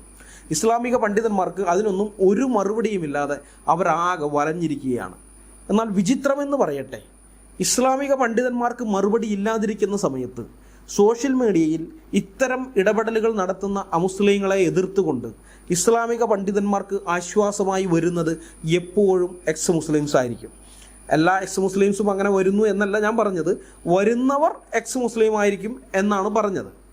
മറ്റ് മതങ്ങളിൽ നിന്ന് നിരീശ്വരവാദികളായ ആളുകൾ ഇമാതിരി ഉടായിപ്പും കൊണ്ട് അങ്ങനെ അധികം വരുന്നത് ഞാൻ കണ്ടിട്ടില്ല. ഒരു ഹിന്ദുമത വിശ്വാസി ഇസ്ലാമിനെ എതിർത്തുകൊണ്ട് സോഷ്യൽ മീഡിയയിൽ എന്തെങ്കിലും പറഞ്ഞാൽ ഇവന്മാർ വന്ന് പണ്ടത്തെ ഹിന്ദുമതക്കാർ ചെയ്തിട്ടുള്ള ക്രൂരതകൾ എന്തെങ്കിലും എടുത്തിടും. എന്നിട്ട് പറയും ഹിന്ദുമതം ഇങ്ങനെയുള്ള മതമാണ്, അതിൽ വിശ്വസിക്കുന്ന നിനക്ക് ഇസ്ലാമിനെ എങ്ങനെയാണ് എതിർക്കാൻ സാധിക്കുക എന്ന്. ഒരു ക്രിസ്തുമത വിശ്വാസി ഇസ്ലാമിനെതിരെ സംസാരിച്ചാൽ ഇവർ കത്തോലിക്കർ നൂറ്റാണ്ടുകൾക്ക് മുമ്പ് ചെയ്തിട്ടുള്ള എന്തെങ്കിലും ക്രൂരതകൾ എടുത്തുകൊണ്ടുവരും. എന്നിട്ട് പറയും നിന്റെ മതക്കാർ മോശമൊന്നുമല്ല, ഇങ്ങനെയൊക്കെ ചെയ്തിട്ടുള്ളവരാണ്, അപ്പോൾ പിന്നെ നിനക്ക് എങ്ങനെയാണ് ഇസ്ലാമിനെതിരെ സംസാരിക്കാനുള്ള ധാർമ്മികത യോഗ്യത ഉണ്ടാകുക എന്ന്. ഇസ്ലാം എയറിലാകാത്ത സാധാരണ സമയത്ത് ഈ എക്സ് മുസ്ലിംസ് ഇങ്ങനെയൊന്നും പറഞ്ഞു വരാറില്ല. എന്താണെന്ന് വെച്ച് കഴിഞ്ഞാൽ ആ സമയത്ത് വന്നു കഴിഞ്ഞാൽ മറുപടി കിട്ടും, അല്ലെങ്കിൽ മറുപടി കിട്ടും, ഈ സമയത്താലും കിട്ടും. പക്ഷെ ആ സമയത്ത് നമ്മൾ മറുപടി കൊടുക്കുമ്പോൾ അത് ഇസ്ലാമിന് ആശ്വാസമായിട്ട് വരുന്നില്ല. എന്നാൽ ഇങ്ങനെയുള്ള പ്രത്യേക സമയത്ത് ഇസ്ലാമിനെ എറി കയറ്റിക്കൊണ്ടിരിക്കുന്ന സമയത്ത് നമുക്കെതിരെ ഒരു വീഡിയോയോ അല്ല ഫേസ്ബുക്ക് പോസ്റ്റുകളൊക്കെ ആയിട്ട് വരുമ്പോൾ നമ്മൾ നമ്മുടെ സമയം ഇവിടെ വീഡിയോ ഇസ്ലാമിനെതിരെ ഉള്ളത് ചെയ്യുന്നത് നിർത്തിയിട്ട് ഇവർക്ക് മറുപടി പറയാൻ പോകുമ്പോൾ അത് ഇസ്ലാമിനൊരു ആശ്വാസമാണ്.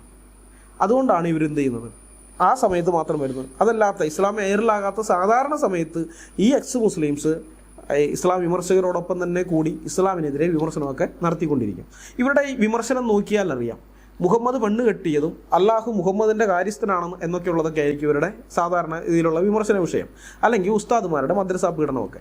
1400 കൊല്ലം മുമ്പ് മുഹമ്മദ് 10 അല്ല 100 കെട്ടി എന്ന് പറഞ്ഞാലും അത് എന്നെ ബാധിക്കുന്ന വിഷയമല്ല. അള്ളാഹു മുഹമ്മദിൻ്റെ വീട്ടുകാര്യസ്ഥനായിരുന്നു എന്നുള്ളതും എന്നെ ബാധിക്കുന്ന വിഷയമല്ല. മുഹമ്മദ് വളർത്തുമകൻ്റെ ഭാര്യയെ കെട്ടിയതും 21-ാം നൂറ്റാണ്ടിൽ ജീവിക്കുന്ന അമുസ്ലിമായ എന്നെ ബാധിക്കുന്ന കാര്യമല്ല.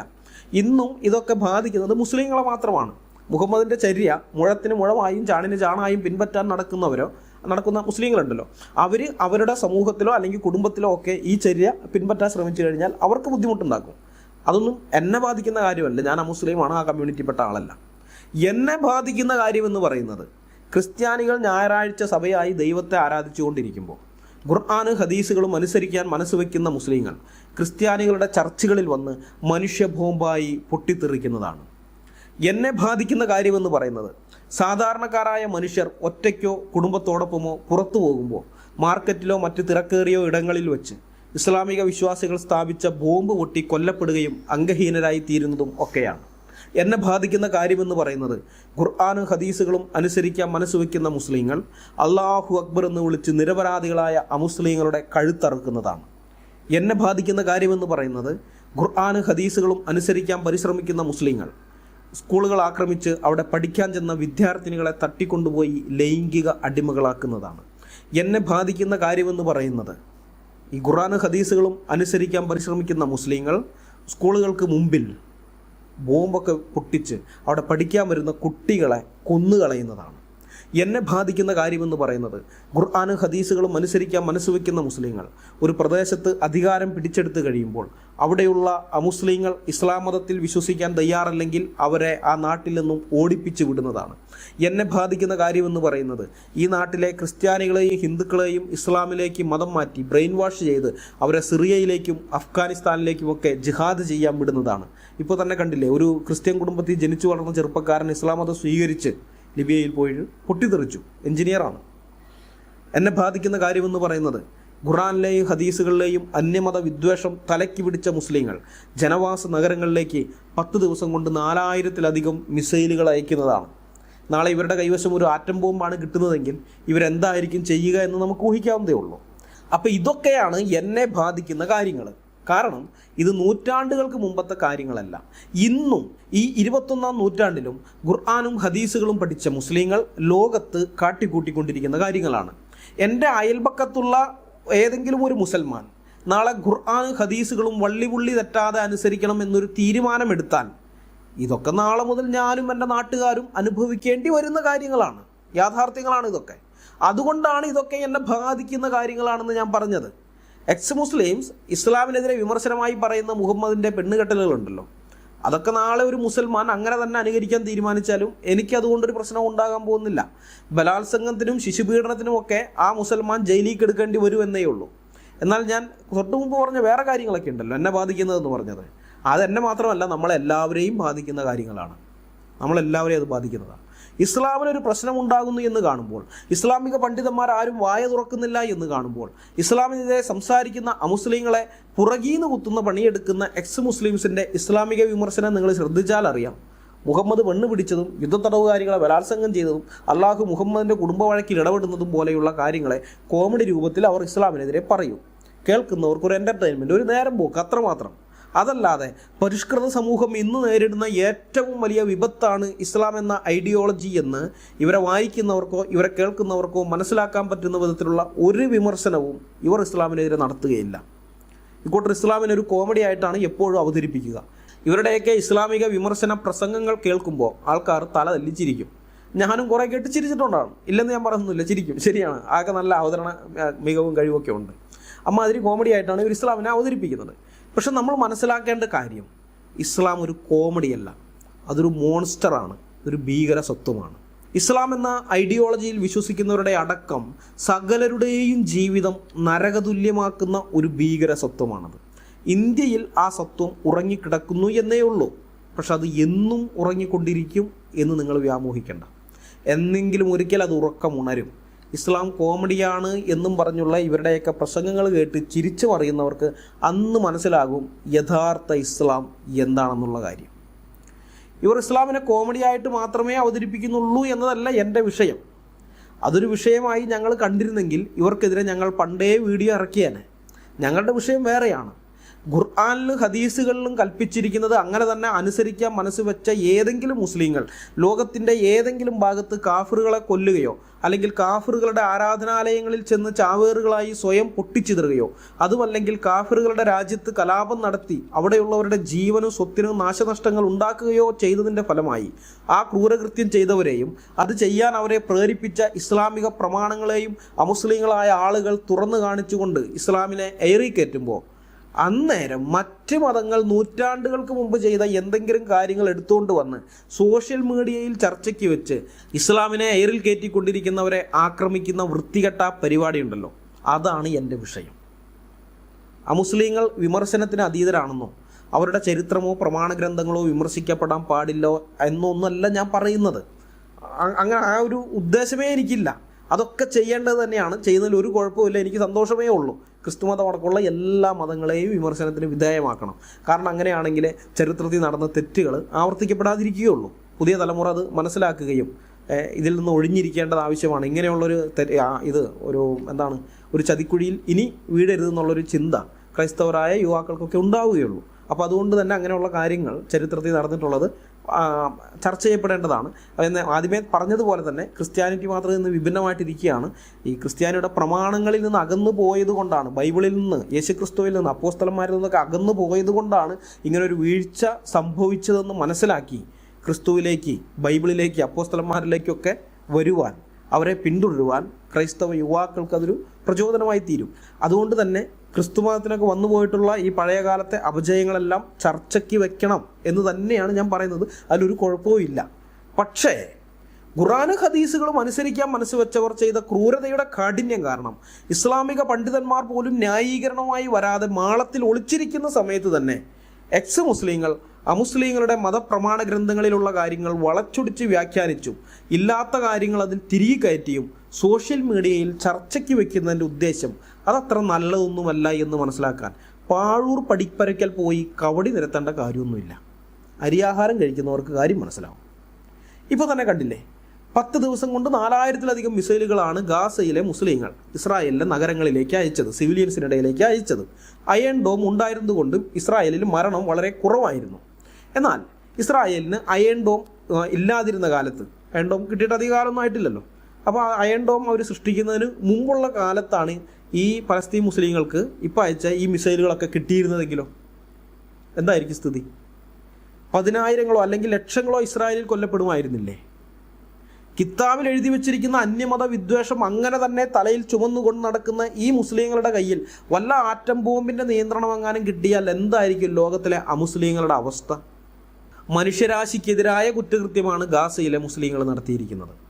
അതിനെ ന്യായീകരിക്കാൻ വന്നാൽ നാട്ടുകാരുടെ ഇടി കിട്ടുമെന്ന് പേടിച്ച് ആസ്ഥാന ഇസ്ലാമിക ന്യായീകരണ സുടുക്കൾ വരെ മിണ്ടാതിരിക്കുമ്പോൾ, അവരുടെ സ്ഥിരം പല്ലവിയായ സേവ് ഗാസ എന്നത് പോയിട്ട് സേ എന്ന് പോലും പറയാൻ ധൈര്യപ്പെടാതിരിക്കുമ്പോൾ, പതിവ് പോലെ ചില എക്സ് മുസ്ലിംസ് ഇസ്ലാമിനെ എയറിൽ നിന്ന് താഴെ ഇറക്കാമെന്നുള്ള വ്യാമോഹത്തോടെ ക്രിസ്ത്യാനികൾക്കെതിരെ രംഗത്ത് വന്നിട്ടുണ്ട്. ചിലർ യൂട്യൂബ് വീഡിയോകളുമായിട്ടാണ് വന്നിരിക്കുന്നതെങ്കിൽ ചിലർ ഫേസ്ബുക്ക് പോസ്റ്റുകളുമായിട്ടാണ് വന്നിരിക്കുന്നത്. ഫേസ്ബുക്ക് പോസ്റ്റുകളൊക്കെ നല്ല കോമഡിയാണ്. ക്രിസ്ത്യാനികൾക്കൊക്കെ മുന്നറിയിപ്പ് കൊടുത്തുകൊണ്ടൊക്കെയുള്ള പോസ്റ്റുകളൊക്കെയാണ് വരുന്നത്. അതല്ലാത്തതുകൊണ്ട് ക്രിസ്ത്യാനികളെ വർഗീയവാദികളായി ചിത്രീകരിച്ചുകൊണ്ടൊക്കെ ഉള്ളത്. ഉദാഹരണത്തിന് 2 ദിവസം മുമ്പ് ജസ്ല മാടശ്ശേരി ഇട്ട ഒരു പോസ്റ്റ് ഞാൻ നിങ്ങളെ കാണിക്കാം. അത് ക്ലബ് ഹൗസിൽ ക്രൈസ്തവ യുവാക്കൾ നടത്തിയ ചർച്ചയെ ബേസ് ചെയ്തുകൊണ്ടാണ് അവരത് ഇട്ടിരിക്കുന്നത്. ഞാനത് വായിക്കാം. ക്ലബ് ഹൗസിലെ ക്രിസ്ത്യൻ യുവതയുടെ ചർച്ച അങ്ങേയറ്റം വർഗീയത പടർത്തുന്നതായിരുന്നു. മുസ്ലിങ്ങൾക്കെതിരെ വർഗീയത പടർത്തുക, ലവ് ജിഹാദ്, ഇതൊക്കെയാണ് വിഷയം. മുഴുവൻ കേട്ടിരിക്കാൻ പോയിട്ട് 10 മിനിറ്റ് പോലും കേട്ടിരിക്കാൻ ശേഷിയുണ്ടായില്ല. ഞാൻ തളർന്നു പോയി എന്ന് തന്നെ പറയാം. ഇത്രയധികം വിഷം വമിപ്പിക്കാൻ എങ്ങനെ കഴിയുന്നു? ഒന്ന് പറയാം. ഇന്ത്യ എന്ന ജനാധിപത്യ മതനിരപേക്ഷ രാജ്യത്ത് വർഗീയത പടർത്താൻ ഒരിക്കലും അനുവദിക്കില്ല. ഇന്ത്യൻ ഭരണഘടന നമ്മുടെ ജീവനായിരിക്കെ ഫാസിസം അടിച്ചേൽപ്പിക്കാൻ ശ്രമിച്ച് വർഗീയത പടർത്തിയാൽ മനുഷ്യരിടപെടും. നിങ്ങൾ മതങ്ങളിലേക്ക് ചുരുങ്ങരുത് പ്രിയപ്പെട്ടവരെ, മനുഷ്യരിലേക്ക് പടരൂ, സ്നേഹം പടർത്തൂ. ഇനിയും ഇത്തരം ചർച്ചകൾ നടത്താൻ ശ്രമിച്ചാൽ എതിർക്കപ്പെടുക തന്നെ ചെയ്യും എന്നാണ് എക്സ് മുസ്ലിമായ ആ മഹദി പറയുന്നത്. വർഗീയവാദി ചാപ്പയെ ഭയപ്പെടാത്ത ക്രിസ്ത്യാനികൾ ചെന്നിട്ട് ആ പോസ്റ്റിൽ കമൻ്റ് ഇട്ടതോടെ പ്രകോപിതയായ ജസ്ല മാടശ്ശേരി അടുത്തൊരു പോസ്റ്റും കൂടി ഇട്ടു. അതിങ്ങനെയാണ്: സംഘികളോടും സുഡാപ്പികളോടും മാപ്പ് പറയുന്നില്ല, എന്നാലും ചെറിയൊരു തിരുത്ത്. നിങ്ങളെക്കാൾ വർഗീയത, ഇവിടെ വർഗീയത ഒട്ടുമില്ലെന്ന് പറയുന്ന കൃമികീടങ്ങളിൽ നടക്കുന്നുണ്ട്. നിങ്ങൾ തമ്മിൽ ഭേദം തൊമ്മരാണ്. അവിടെ ചർച്ച ചെയ്ത വിഷയങ്ങൾ എന്താണെന്ന് ഞാൻ അന്വേഷിച്ചു. ലവ് ജിഹാദ് പോലെയുള്ള കാര്യങ്ങളിൽ മുസ്ലിം സംഘടനകൾ എടുക്കുന്ന നിലപാട്, അതോടൊപ്പം തന്നെ ലവ് ജിഹാദ് എന്ന മുസ്ലിം തന്ത്രത്തിൽ ക്രിസ്ത്യൻ യൂത്ത്സ് എടുക്കേണ്ട നിലപാട് എന്തായിരിക്കണം, പിന്നെ പക്കാ മതപ്രീണനമാണെന്ന് മനസ്സിലാക്കി ഹൈക്കോടതി റദ്ദ് ചെയ്ത 80:20 എന്ന് പറയുന്ന ആ അനീതി, സാമ്പത്തിക സംവരണം, ഇതൊക്കെയാണ് ആ ക്ലബ് ഹൗസ് റൂമിൽ ചർച്ച ചെയ്തതെന്നാണ് അന്വേഷണത്തിൽ എനിക്കറിയാൻ കഴിഞ്ഞത്. അത് കടുത്ത വർഗീയതയായിട്ടാണ് എക്സ് മുസ്ലിം മാഡത്തിന് തോന്നുന്നത്. ഇതൊക്കെ വർഗീയതയാണ്. പക്ഷേ ഹമാസിൻ്റെ റോക്കറ്റ് ആക്രമണത്തിൽ കൊല്ലപ്പെട്ട സൗമ്യയ്ക്ക് അനുശോചനം അർപ്പിച്ചുകൊണ്ട് ഫേസ്ബുക്ക് പോസ്റ്റുകളിട്ട മുഖ്യമന്ത്രിക്കും മുൻ മുഖ്യമന്ത്രിക്കും MLAക്കും പിന്നെ MLA ആകാൻ വേണ്ടി ഇലക്ഷനിൽ മത്സരിച്ച ആൾക്കൊക്കെ അവരുടെ ആ പോസ്റ്റുകൾ ഡിലീറ്റ് ചെയ്യുകയോ അല്ലെങ്കിൽ എഡിറ്റ് ചെയ്യുകയോ ചെയ്യേണ്ടി വന്നതിൽ ഒരു വർഗീയതയും ഈ എക്സ് മുസ്ലിം മാഡം കാണുകയില്ല. 80:20 വിഷയത്തിൽ കോടതി വിധി നടപ്പിലാക്കാൻ ആവശ്യപ്പെട്ട PJ ജോസഫിനെതിരെ മുസ്ലിങ്ങൾ സംഘടിത നീക്കം നടത്താൻ വേണ്ടി വാട്സാപ്പിലൂടെ ആഹ്വാനം നടത്തുന്നത് ഈ എക്സ് മുസ്ലിം മാഡത്തിന് വർഗീയതയായി തോന്നില്ല. ഹമാസിൻ്റെ മിസൈൽ ആക്രമണത്തിൽ കൊല്ലപ്പെട്ട സൗമ്യയെയും ലോകത്തിൻ്റെ വിവിധ ഭാഗങ്ങളിൽ ജോലി ചെയ്യുന്ന അതുപോലെയുള്ള 10,000-കണക്കിന് ക്രിസ്ത്യൻ സ്ത്രീകളെയും അതിനിന്ദ്യമായ ഭാഷയിൽ അവഹേളിച്ചുകൊണ്ട്, വേശ്യ എന്ന് തന്നെ വിളിച്ചുകൊണ്ട് ഫേസ്ബുക്കിൽ മുസ്ലിങ്ങൾ നിറഞ്ഞാടിയത് ഫെമിനിസ്റ്റ് ആണെന്നും പറഞ്ഞ് നടക്കുന്ന ഈ എക്സ് മുസ്ലിം മാഡത്തിൻ്റെ കണ്ണിൽ വർഗീയതയേ അല്ല. കൊയിലാണ്ടിയിലെ ഇടതുപക്ഷ MLA ആയ കാനത്തിൽ ജമീല തുറന്നു പറഞ്ഞൊരു കാര്യമുണ്ട്. മലബാർ മേഖലയിലെ ഒരു സ്കൂളിലെ മലയാളം ചരിത്ര അധ്യാപകർ അവരോട് പറഞ്ഞ കാര്യമാണ് അവർ പരസ്യമായിട്ട് പറഞ്ഞത്. അവരുടെ വാക്കുകൾ തന്നെ ഞാൻ നിങ്ങളുടെ മുമ്പാകെ കേൾപ്പിക്കുകയാണ്. അല്ലാതെ എനിക്ക് വേണമെങ്കിൽ അത് പറഞ്ഞു പോകാം. പക്ഷെ അങ്ങനെ പറഞ്ഞു പോയാൽ, വീഡിയോ കാണിക്കാതെ വെറുതെ ഞാനത് പറഞ്ഞു പോയാൽ പിന്നെ പറയും ഇതൊക്കെ ഞാൻ പടച്ചുണ്ടാക്കി പറയുന്നതാണെന്ന് ജിഹാദികൾ വന്ന് ഈ വീഡിയോയ്ക്ക് കീഴിൽ കമൻ്റ് ഇടാൻ സാധ്യതയുണ്ട്. കാരണം അത്തരം കമൻറ്റുകൾ പലതും ഞാൻ പല ഫേസ്ബുക്ക് പോസ്റ്റുകളിലും കണ്ടു. ടെക്സ്റ്റ് മെസ്സേജായിട്ട് മാത്രം ഈ വിഷയം വന്നിരിക്കുന്ന അതിൻ്റെ കീഴെ ഇത് ശാഖയിൽ നിന്ന് കിട്ടിയതായിരിക്കുമല്ലേ എന്നൊക്കെ പറഞ്ഞുകൊണ്ടുള്ള കമൻസുകൾ. അപ്പോൾ അങ്ങനെയുള്ള കമൻസ് ഇവിടെ വരണ്ട എന്ന് വെച്ചിട്ടാണ് ഞാൻ വീഡിയോ തന്നെ കാണിക്കുന്നത്. അവർ പറഞ്ഞത് നിങ്ങൾ കേട്ടോളൂ. സ്വന്തം മദ്രസയിൽ പഠിക്കുമ്പോൾ ആ മദ്രസയുടെ പഠനത്തിൽ അവിടെയും വർഗീയത കുത്തിവെക്കുകയാണ്. കഴിഞ്ഞ ദിവസം ഞാൻ ഒരു നമ്മുടെ കോഴിക്കോട് ജില്ലയുടെ ഒരു ഭാഗത്തൊരു സ്കൂളിലെ പരിപാടിക്ക് പോയപ്പോൾ ആ സ്കൂളിലെ അധ്യാപകൻ എന്നോട് പറയുകയാണ്, വളരെ പ്രയാസപ്പെട്ടാണ് പറയുന്നത്, ഇവിടെ എല്ലാ വിഷയങ്ങളും പഠിപ്പിക്കുവാൻ വേണ്ടി ഞങ്ങൾക്ക് പറ്റാറില്ല പ്രസിഡന്റ്, ഞങ്ങൾ വിചാരിച്ചതുപോലെ. മലയാളം അധ്യാപകനാണ് പറയുന്നത്. മലയാളം അധ്യാപകൻ പറയാണ്, ചരിത്ര അധ്യാപകനും എൻ്റെ വണ്ടിയിൽ യാത്ര ചെയ്തപ്പോൾ അവർ പറയാണ്, എല്ലാ വിഷയവും മനസ്സറിഞ്ഞ് ഞങ്ങൾക്ക് പഠിപ്പിക്കുവാൻ വേണ്ടി കഴിയുന്നില്ല. കുട്ടികൾ ചില ക്ലാസ്സുകളിൽ കുട്ടികൾ പറയുന്നത് സീതയുടെയും രാമന്റെയും രാവണന്റെയും അതേപോലെ ചരിത്രത്തിലുള്ള കഥകൾ പറയുമ്പോൾ ശ്രീകൃഷ്ണന്റെയും ഈ കാര്യങ്ങളെല്ലാം തന്നെ പറയുമ്പോൾ ഇത് പറയണ്ട മാഷേ, ഇത് ഞങ്ങളോട് പറയണ്ട, ഇത് വീട്ടിൽ നിന്ന് ഞങ്ങൾക്ക് പഠിക്കാൻ പറ്റില്ല, ഞങ്ങളെ വീട്ടിൽ നിന്ന് എൻ്റെ ഉപ്പ അടിച്ചു കൊല്ലു എന്നാ പറയുന്നത്. ഞങ്ങൾ എന്താ പ്രശ്നം ചെയ്യാം? ഞാൻ ചോദിച്ചു, നിങ്ങൾ എന്ത് അധ്യാപകരാണ്? ഇത് ഇല്ലാതാക്കുകയല്ലേ നമ്മുടെ കടമ? ഇത് ഇല്ലാതാക്കുകയാണ് നമ്മുടെ കടമ. അന്ധവിശ്വാസങ്ങൾ, ചരിത്രം അത് കുട്ടികൾ പഠിക്കേണ്ടതാണ്. എല്ലാ ഗ്രന്ഥങ്ങളെ പറ്റി പഠിക്കേണ്ടതാണ്. ഇതെല്ലാം തന്നെ പഠിക്കാതെ നിങ്ങൾ എന്താ പഠിപ്പിക്കാൻ പോവുക ഇവിടെ? പിന്നെ എന്തിനാണ് നിങ്ങൾ അവിടെ, എന്താണ് നിങ്ങൾക്ക് പഠിപ്പിക്കാൻ കഴിയുക? അതൊന്നും നിങ്ങൾ ഇങ്ങനെ പറയുന്നത് പോലെ ഇവിടെ പറയാൻ പറ്റൂല പ്രസിഡന്റ്. ഇവിടെ നിങ്ങൾ ഇതൊന്ന് ഉറക്കെ പറഞ്ഞാൽ നിങ്ങൾക്ക് കിട്ടുന്നത് വേറെയായിരിക്കും. അതാണ് സംഭവം.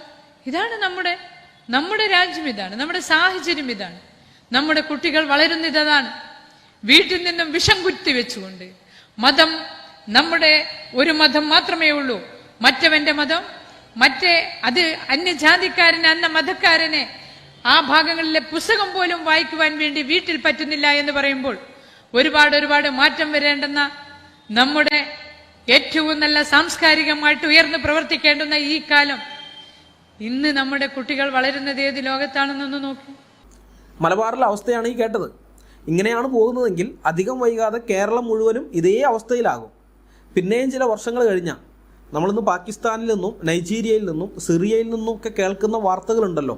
ആ ക്രിസ്ത്യാനികളെ അവിടെ കഴുത്തെറുത്ത് കൊന്നു, ബോംബ് വെച്ച് കൊന്നു, അല്ലെങ്കിൽ ക്രിസ്ത്യൻ പെൺകുട്ടികളെ 12-13 വയസ്സുള്ള പെൺകുട്ടികളെ തട്ടിക്കൊണ്ടുപോയി രജിസ്റ്റർ മാരേജ് നടത്തുന്നു, വിവാഹം കഴിക്കുന്നു, നിർബന്ധമായിട്ട് മതം മാറ്റുന്നു, എന്നിട്ട് അവൻ്റെ കൂടെ ഭാര്യയായിട്ട് ജീവിക്കാൻ കോടതി ഉത്തരവിടുന്നു എന്നൊക്കെയുള്ള വാർത്തകൾ അത് കേരളത്തിൽ നിന്നും കേൾക്കാൻ തുടങ്ങും. ഇപ്പോൾ പാകിസ്ഥാനിൽ നിന്ന് ഇതിപ്പോൾ ഏറ്റവും അടുത്ത ഒരു വാർത്ത കൂടെ ഈ അടുത്താണ് വന്നത്. 3 ദിവസമായിട്ടായിട്ടുള്ളൂ. ഒരു പെൺകുട്ടിയെ ഇതുപോലെ 13 വയസ്സുള്ള ഒരു പെൺകുട്ടിയെ തട്ടിക്കൊണ്ടുപോയിട്ട് അവർ ആ പെൺകുട്ടിയെ മതം മാറ്റി അവളെ കല്യാണം കഴിച്ചു. അത് കഴിഞ്ഞിട്ട് കോടതിയിൽ വന്നു കഴിഞ്ഞപ്പോൾ ഇവർ വ്യാജരേഖകളുണ്ടാക്കി. പെൺകുട്ടിക്ക് 19 വയസ്സാണെന്നും പറഞ്ഞു.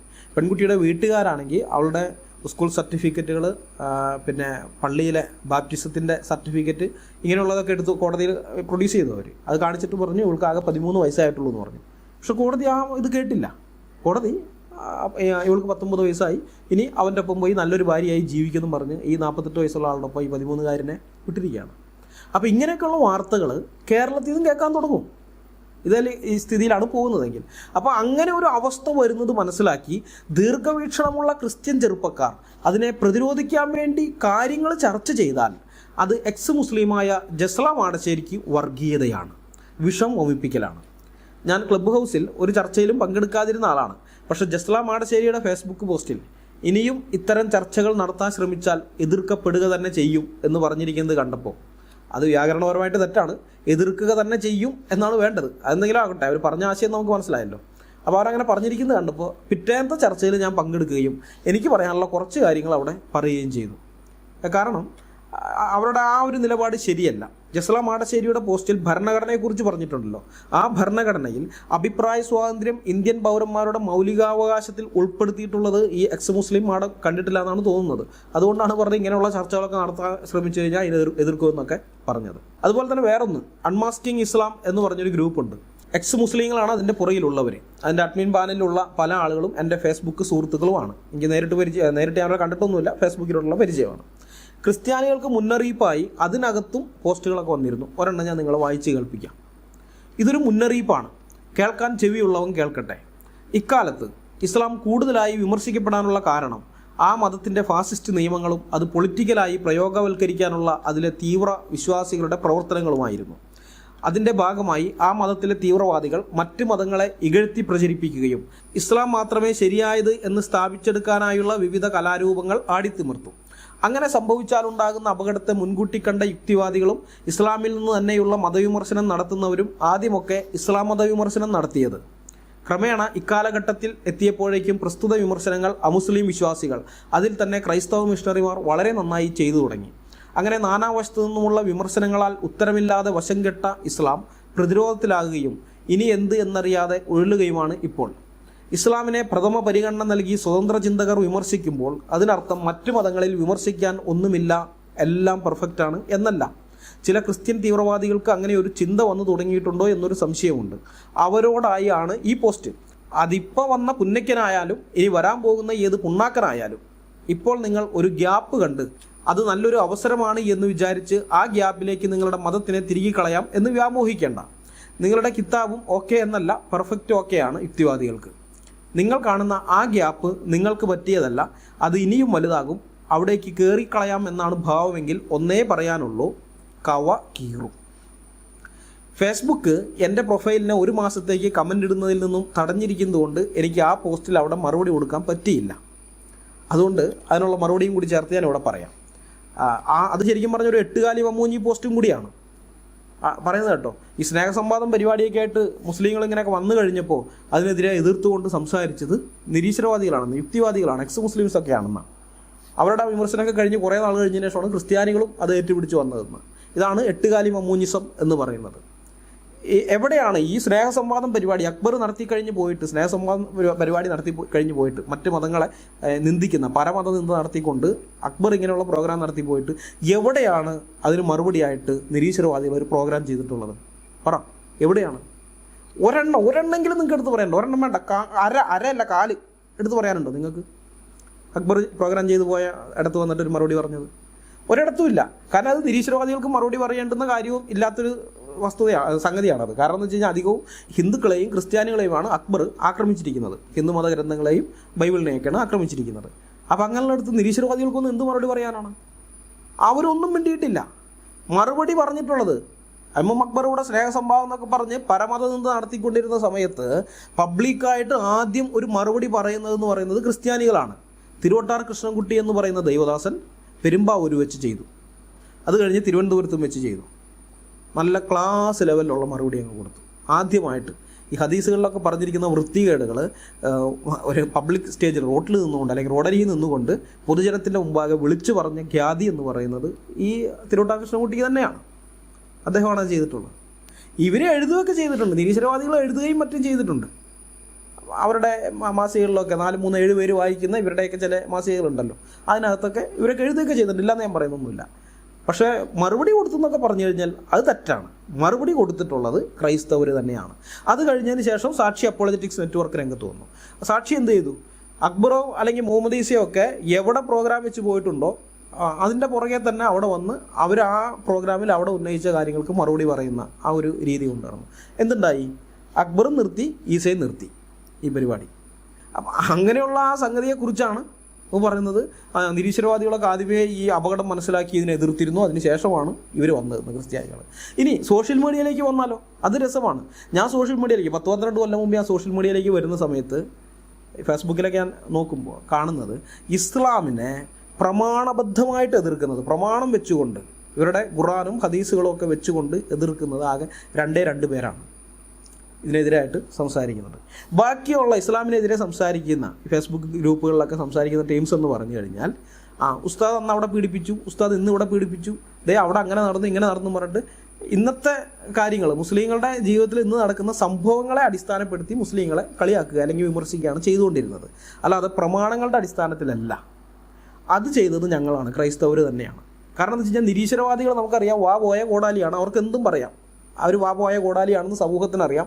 അതുകൊണ്ട് തന്നെ അവർക്ക് എന്തും പറയാനുള്ള സ്വാതന്ത്ര്യം, ലൈസൻസ് സമൂഹം കൊടുത്തിട്ടുണ്ട്. പക്ഷേ ഒരു ക്രിസ്ത്യാനിയോ അല്ലെങ്കിൽ ഒരു ഹിന്ദുവോ വന്ന് ഇസ്ലാമിനെതിരെ സംസാരിച്ചു കഴിഞ്ഞാൽ അതിൻ്റെ അനന്തരഫലം എന്ന് പറയുന്നത് ഈ 2 സമുദായങ്ങൾ തമ്മിലുള്ള സ്പർദ്ധയാണ്. ചിലപ്പോൾ ഒരു വർഗീയ ലഹള തന്നെ നടക്കാനുള്ള സാധ്യതയുണ്ട്. അത് കൃത്യമായിട്ട് അറിയാവുന്നതുകൊണ്ട് ഞങ്ങൾ കൃത്യമായ പ്രമാണങ്ങൾ വെച്ചിട്ടാണ്, ഖുർആനും ഹദീസുകളും തഫ്സീറുകളും എല്ലാം വെച്ചിട്ടാണ് ക്രൈസ്തവർ ആദ്യം മുതലേ സംസാരിക്കാൻ തുടങ്ങുന്നത്. അവരുടെ നിരീശ്വരവാദികളുടെ ഭാഗത്ത് 2 പേര് എക്സ് മുസ്ലിംസാണ്.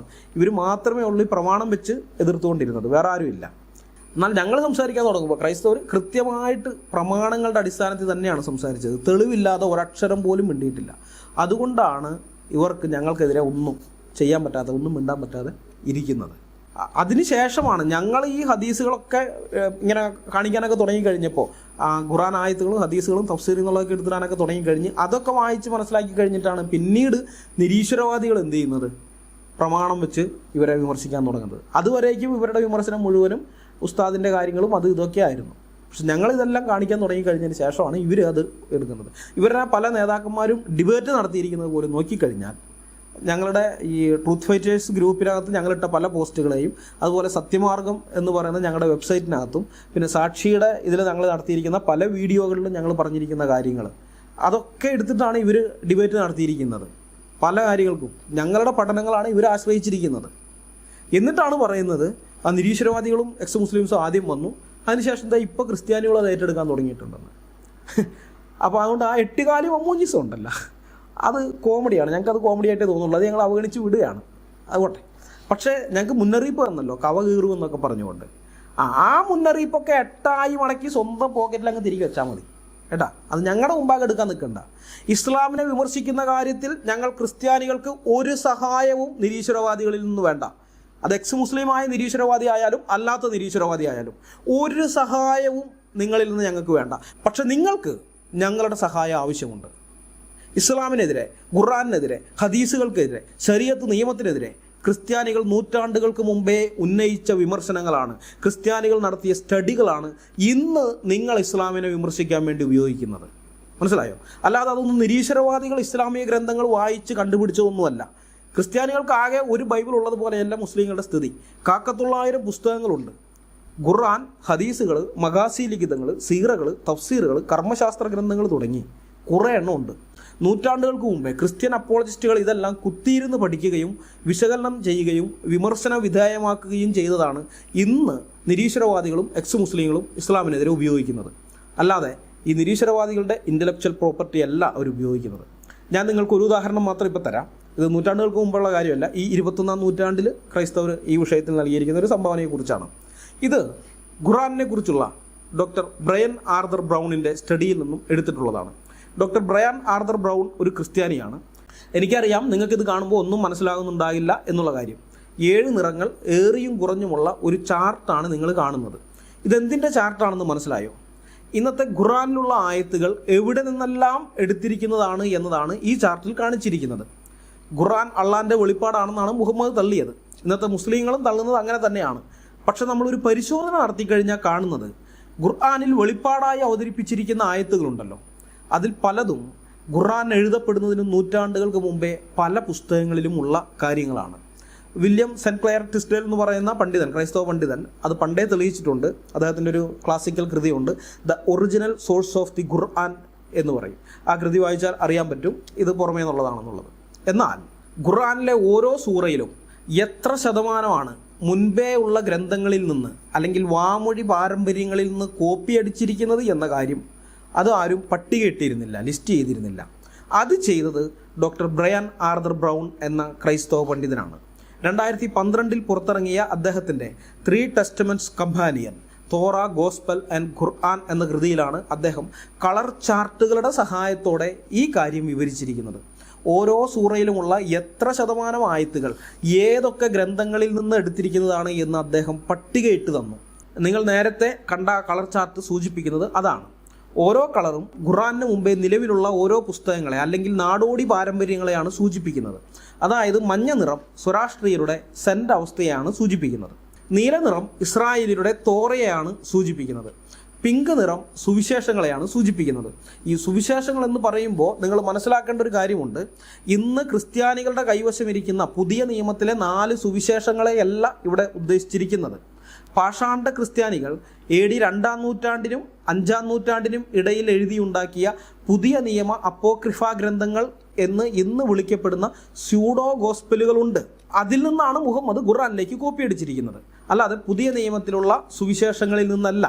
ഈ സ്യൂഡോ ഗോസ്പലുകളെ കുറിച്ച് പറയുമ്പോൾ ഇവരെപ്പോഴും പറയുന്നതാണ് ഇത് സഭ ഇത് മൂടി വയ്ക്കാൻ ശ്രമിക്കുകയാണ്. ഈ ഗോസ്പലുകളെ ധാരാളം ഗോസ്പലുകൾ ഉണ്ടായിരുന്നു, യേശുക്രിസ്തു ദൈവമല്ല എന്നൊക്കെ പറഞ്ഞുകൊണ്ടുള്ള ധാരാളം ഗോസ്പലുകളുണ്ട്. അപ്പോൾ അതെല്ലാം ഈ കത്തോലിക്ക സഭ കത്തിച്ച് കളഞ്ഞു, നശിപ്പിച്ച് കളഞ്ഞിട്ട്, അത് AD 325 നിക്കാ സുനഹദോസിൽ അതെല്ലാം നശിപ്പിച്ച് കളഞ്ഞിട്ട് യേശുക്രിസ്തുവിൻ്റെ ദൈവത്വത്തെ അംഗീകരിക്കുന്ന 4 സുവിശേഷങ്ങൾ മാത്രം എടുത്തു, ബാക്കിയുള്ളതൊക്കെ നശിപ്പിച്ച് കളഞ്ഞു എന്നൊക്കെയാണ് ഇവർ കഥ പറയുന്നത്. അത് മനഃപൂർവ്വമുള്ള വഞ്ചനയാണ്, ചതിയാണ്. ഒന്നുകിൽ ചരിത്രം അറിയാത്തതുകൊണ്ട് പറയുന്നത്, അല്ലാന്നുണ്ടെങ്കിൽ മനഃപൂർവ്വമുള്ള ചതിയും വഞ്ചനയുമാണത്. കാരണം ഈ സുവിശേഷങ്ങളൊന്നും ഒരു സഭയെ നശിപ്പിച്ച് കളഞ്ഞിട്ടില്ല. ഇല്ലയെന്ന് മാത്രമല്ല, ഇന്ന് അതിലെ ആ രഹസ്യ സുവിശേഷങ്ങളെന്ന് പറയുന്ന അല്ലെങ്കിൽ പുതിയ നിയമ അപ്പോക്രിഫ ഗ്രന്ഥങ്ങളെന്ന് പറയുന്ന ഈ സ്യൂഡോ ഗോസ്പൽസിനെ മലയാളത്തിലേക്ക് പരിഭാഷപ്പെടുത്തിയിട്ടുണ്ട്. പരിഭാഷപ്പെടുത്തിയത് കത്തോലിക്ക സഭ തന്നെയാണ്, വേറെ ആരുമല്ല. ഫാദർ ജോസ് മാണിപ്പറമ്പിൽ, ഞങ്ങളുടെ അടുത്താണ് അദ്ദേഹത്തിൻ്റെ ഓഫീസൊക്കെ, ബിബ്ലിയ പബ്ലിക്കേഷൻ എന്ന് പറയുന്നത്, ആളൂർ, ഞങ്ങളുടെ അടുത്താണ്. ഞാൻ അവിടെ പോയിട്ട് അത് ആ പുസ്തകം ഞാൻ വാങ്ങിക്കൊണ്ട് വന്നിട്ടുണ്ട്. ഇതാണ് രഹസ്യ സുവിശേഷങ്ങൾ. നിങ്ങൾക്ക് വായിക്കാൻ പറ്റും, കാണാൻ പറ്റുമെന്ന് ഞാൻ വിചാരിക്കുന്നു. രഹസ്യ സുവിശേഷങ്ങൾ ഇതാണ്. രഹസ്യ സുവിശേഷങ്ങൾ എന്ന് പറയുന്നത് ഇദ്ദേഹമാണ്, ജോസ് മാണിപ്പറമ്പിൽ. നിങ്ങൾക്ക് കാണാൻ പറ്റുമെന്ന് ഞാൻ വിചാരിക്കുന്നു. ഇത് ജോസ് മാണിപ്പറമ്പിൽ ഇതിൻ്റെ പഠനവും വ്യാഖ്യാനവും അവരുടെ ബിബ്ലിയ പബ്ലിക്കേഷൻ പുറത്തിറക്കിയിരിക്കുന്നു. പരിഭാഷ നടത്തിയത് പ്രൊഫസർ N. മൂസാക്കുട്ടിയാണ്. ഇതിൻ്റെ പ്രസാദകാശീർവാദം മാർ വർക്കി കർദിനാൾ വിധേയത്തിലാണ്. പ്രസാധക അനുമതി ബിഷപ്പ് ജെയിംസ് പഴയാറ്റിലാണ്. എന്ന് വെച്ച് കഴിഞ്ഞാൽ കത്തോലിക്ക സഭയുടെ ഔദ്യോഗിക അംഗീകാരത്തോടുകൂടെ അനുവാദത്തോടുകൂടെ തന്നെ പുറത്തിറങ്ങിയിരിക്കുന്നതാണ്. അപ്പോൾ ഈ പുസ്തകത്തിനകത്തുള്ള കാര്യം എന്ന് പറഞ്ഞാൽ AD 2-ാം നൂറ്റാണ്ടിനും 5-ാം നൂറ്റാണ്ടിനും ഇടയിൽ എഴുതപ്പെട്ട, അതായത് അപ്പോസ്തലന്മാരെല്ലാം മരിച്ചു കഴിഞ്ഞതിന് ശേഷം അടുത്ത നൂറ്റാണ്ടിൽ 2 തലമുറ കഴിഞ്ഞതിന് ശേഷം എഴുതപ്പെടുന്നതാണത്. അവരാരും സംഭവങ്ങൾക്ക് ദൃക്സാക്ഷികളൊന്നുമല്ല. അവരുടെ പാഷാണ്ഡ സഭകളെ, അവരുടെ ആ പാഷാണ്ഡ ഉപദേശത്തെ ന്യായീകരിക്കാൻ വേണ്ടി ചില ക്രിസ്തുവിനെ ഉണ്ടാക്കുകയാണ്. അവരുടെ ഉപദേശങ്ങൾക്ക് യോജിക്കുന്ന ക്രിസ്തുവിനെ, ബൈബിളിൽ നിന്ന് അന്യമായിരിക്കുന്ന മറ്റൊരു ക്രിസ്തുവിനെ അവരുണ്ടാക്കിയെടുക്കുകയായിരുന്നു. ആ യേശു ക്രിസ്തുവിനെ കുറിച്ച് ഉള്ള കഥകൾ, അത് ഓരോരോ സുവിശേഷങ്ങളിൽ യേശു ക്രിസ്തുവിനെ കുറിച്ച് ഓരോരോ കഥകൾ പറഞ്ഞിട്ടുണ്ട്. ഈ കഥകളെല്ലാം കമ്പൈൽ ചെയ്തിട്ടാണ് ഖുർആനിൽ ഈസാ നബി എന്ന് പറയുന്ന കഥാപാത്രത്തെ ഉണ്ടാക്കിയിരിക്കുന്നത്. അപ്പോൾ ഇതാണ് ഈ ക്രിസ്ത്യാനികളുടെ ഗോസ്പൽ എന്ന് പറയുമ്പോൾ നമ്മൾ മനസ്സിലാക്കണം, അത് നമ്മൾ ഉപയോഗിക്കുന്നത്. അതുപോലെ തന്നെയാണ് ഈ തോറയുടെ കാര്യത്തിലും. തോറ എന്ന് അദ്ദേഹം അവിടെ പറഞ്ഞല്ലോ, ആ തോറ എന്ന് പറയുന്നത് കൃത്യമായിട്ട് എന്താണ് ഇസ്രായേലിയുടെ ആ തോറ, അല്ലെങ്കിൽ നമ്മൾ ക്രൈസ്തവർ പഴയ നിയമം എന്ന് പറയുന്ന ആ പുസ്തകമല്ല. തോറയുടെ വ്യാഖ്യാന ഗ്രന്ഥങ്ങളുണ്ട്, തൽമൂദ്, മിദ്രാഷ്, മിഷ്ന എന്നൊക്കെ ഉള്ളത്.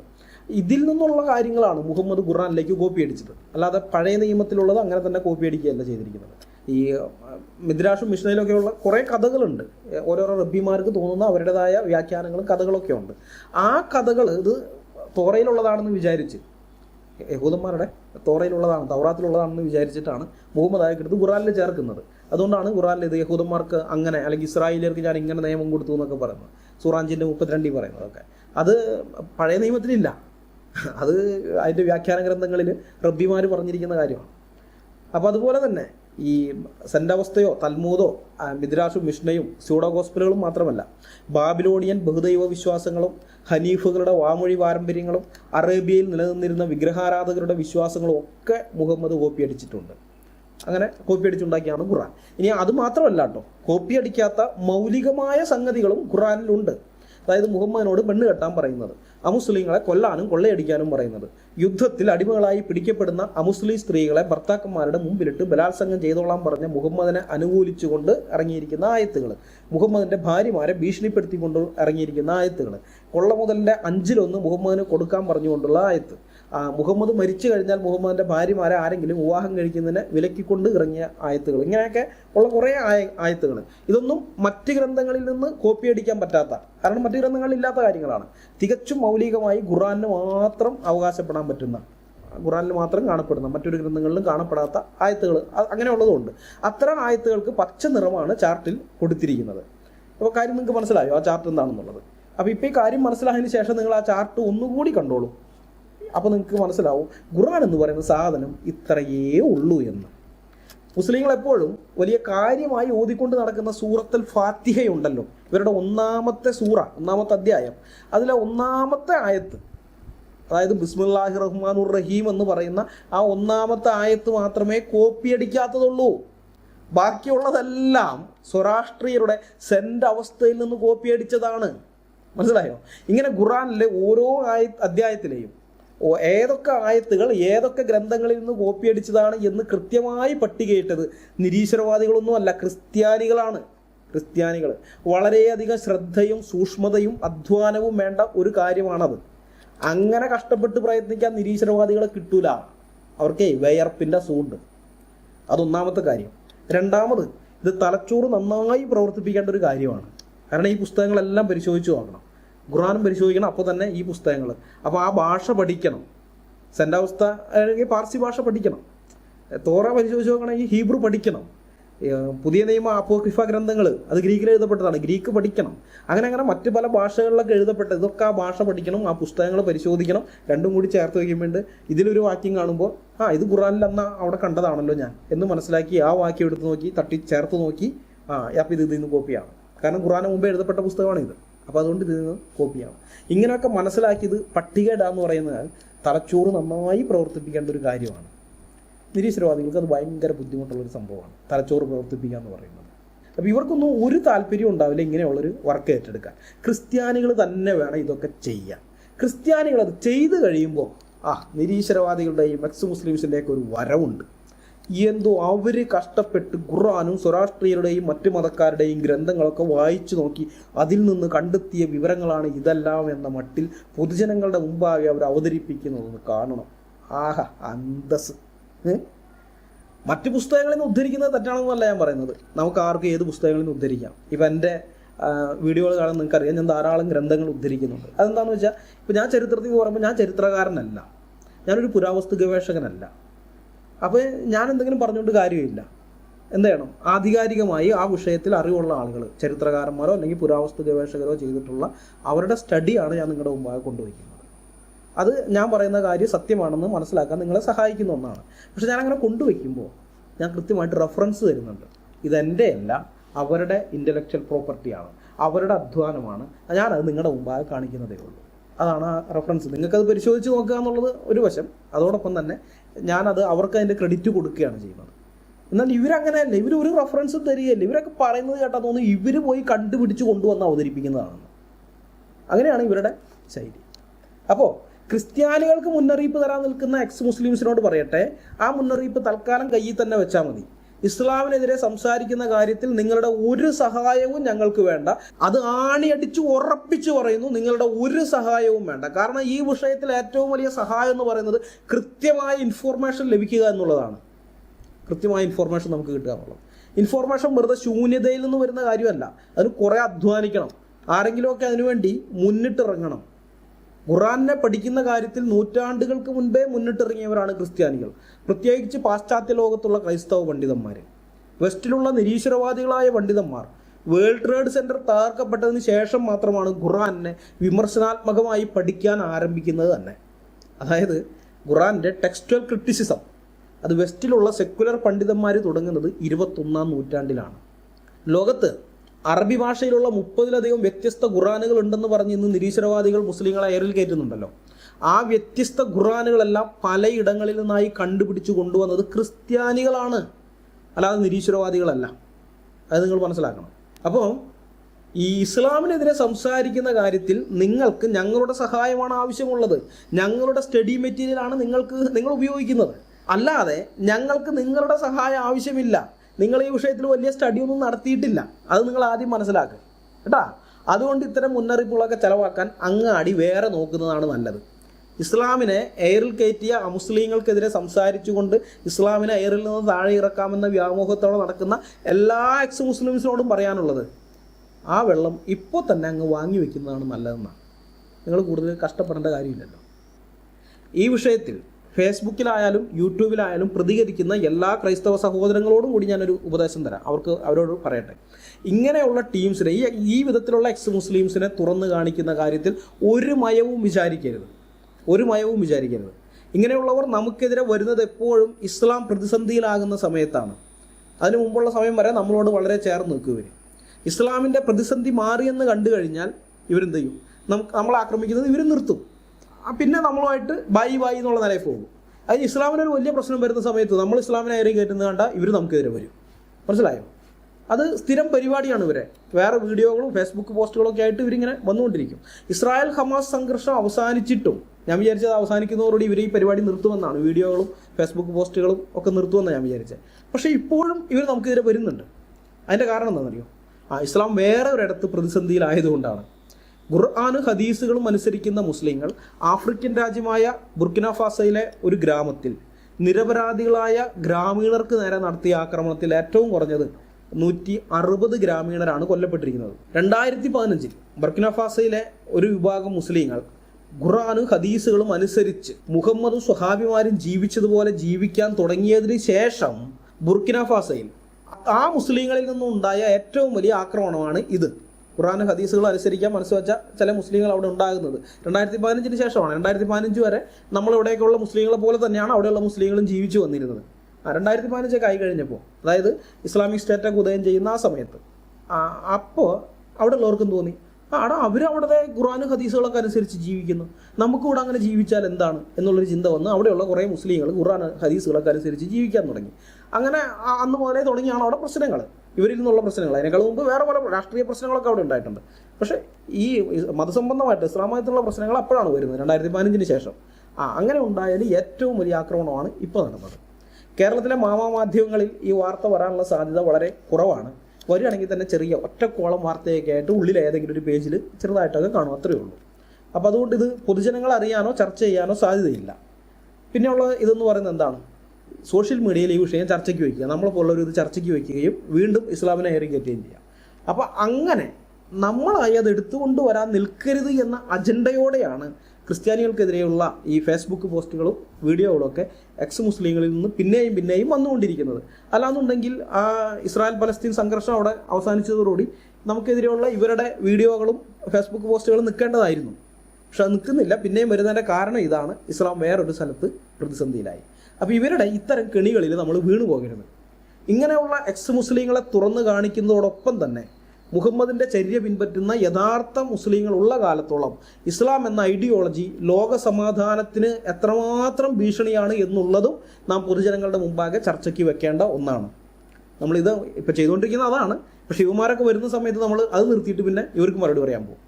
ഇവർക്ക് മറുപടി പറയുന്നത് തെറ്റല്ല, അത് ചെയ്യണം, ഉറപ്പായിട്ടും അത് ചെയ്യണം.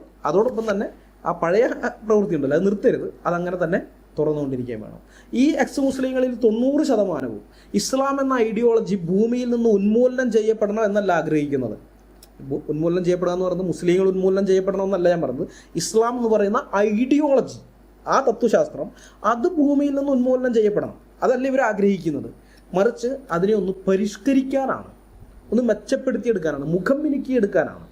നവോത്ഥാന ഫലമായി കേരളത്തിൽ ഹിന്ദു മതത്തിനകത്ത് പരിഷ്കരണം ഉണ്ടായതുപോലെ ഇസ്ലാം മതത്തിനകത്തും പരിഷ്കരണം ഉണ്ടാകണം എന്നാണ് അവരുടെ ആഗ്രഹം.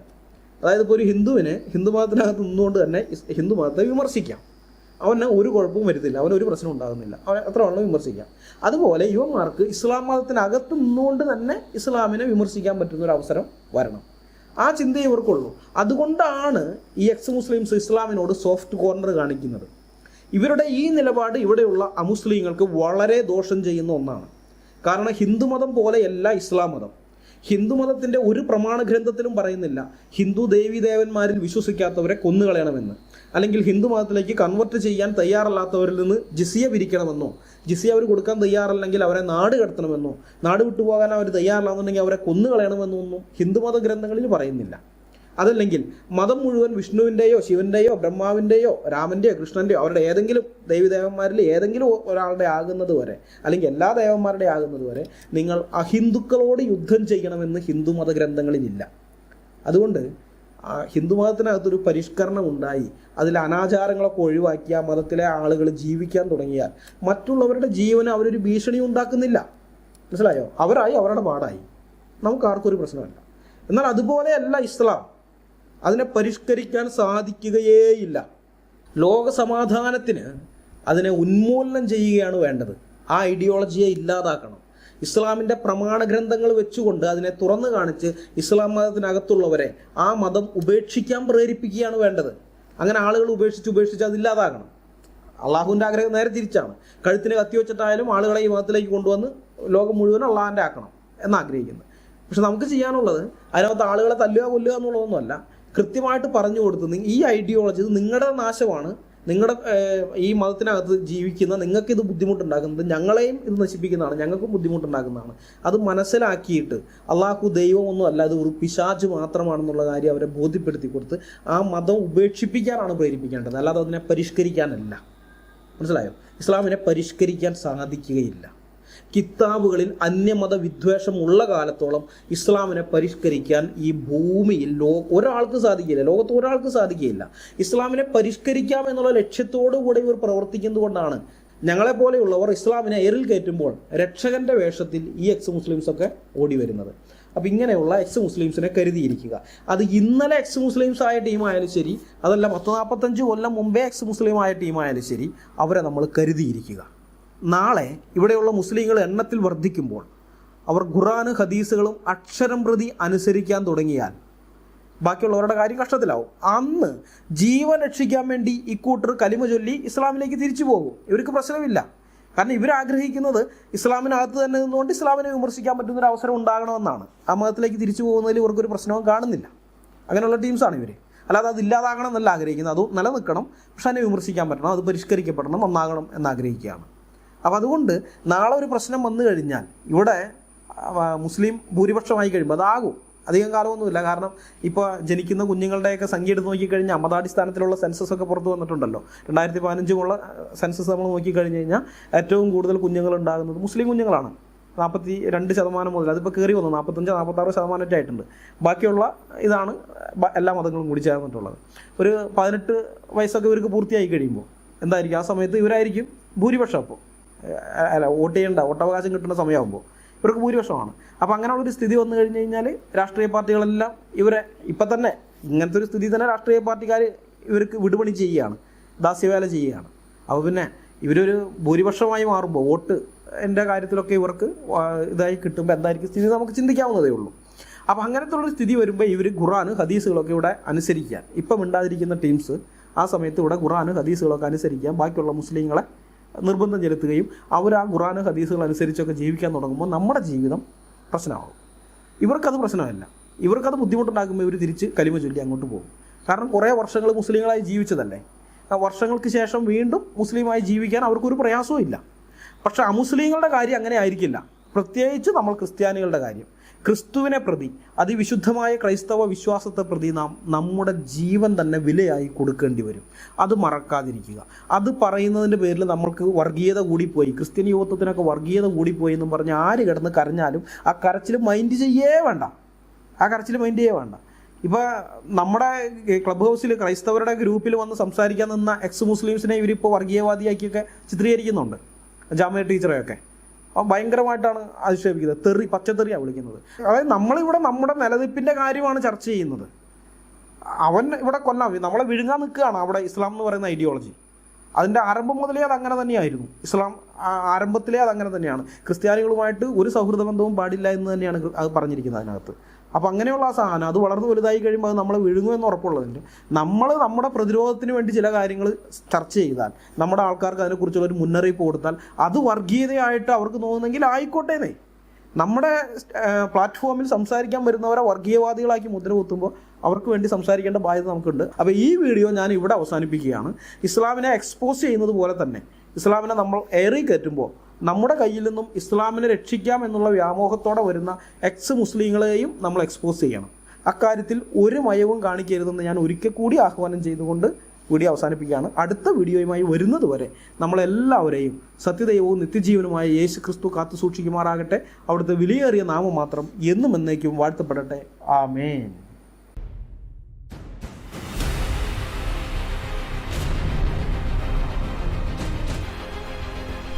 ജീവിച്ചാൽ ക്രിസ്തുവിനായി, പ്രവർത്തിച്ചാൽ ക്രിസ്തുവിനായി, മരിച്ചാൽ ക്രിസ്തുവിനായി.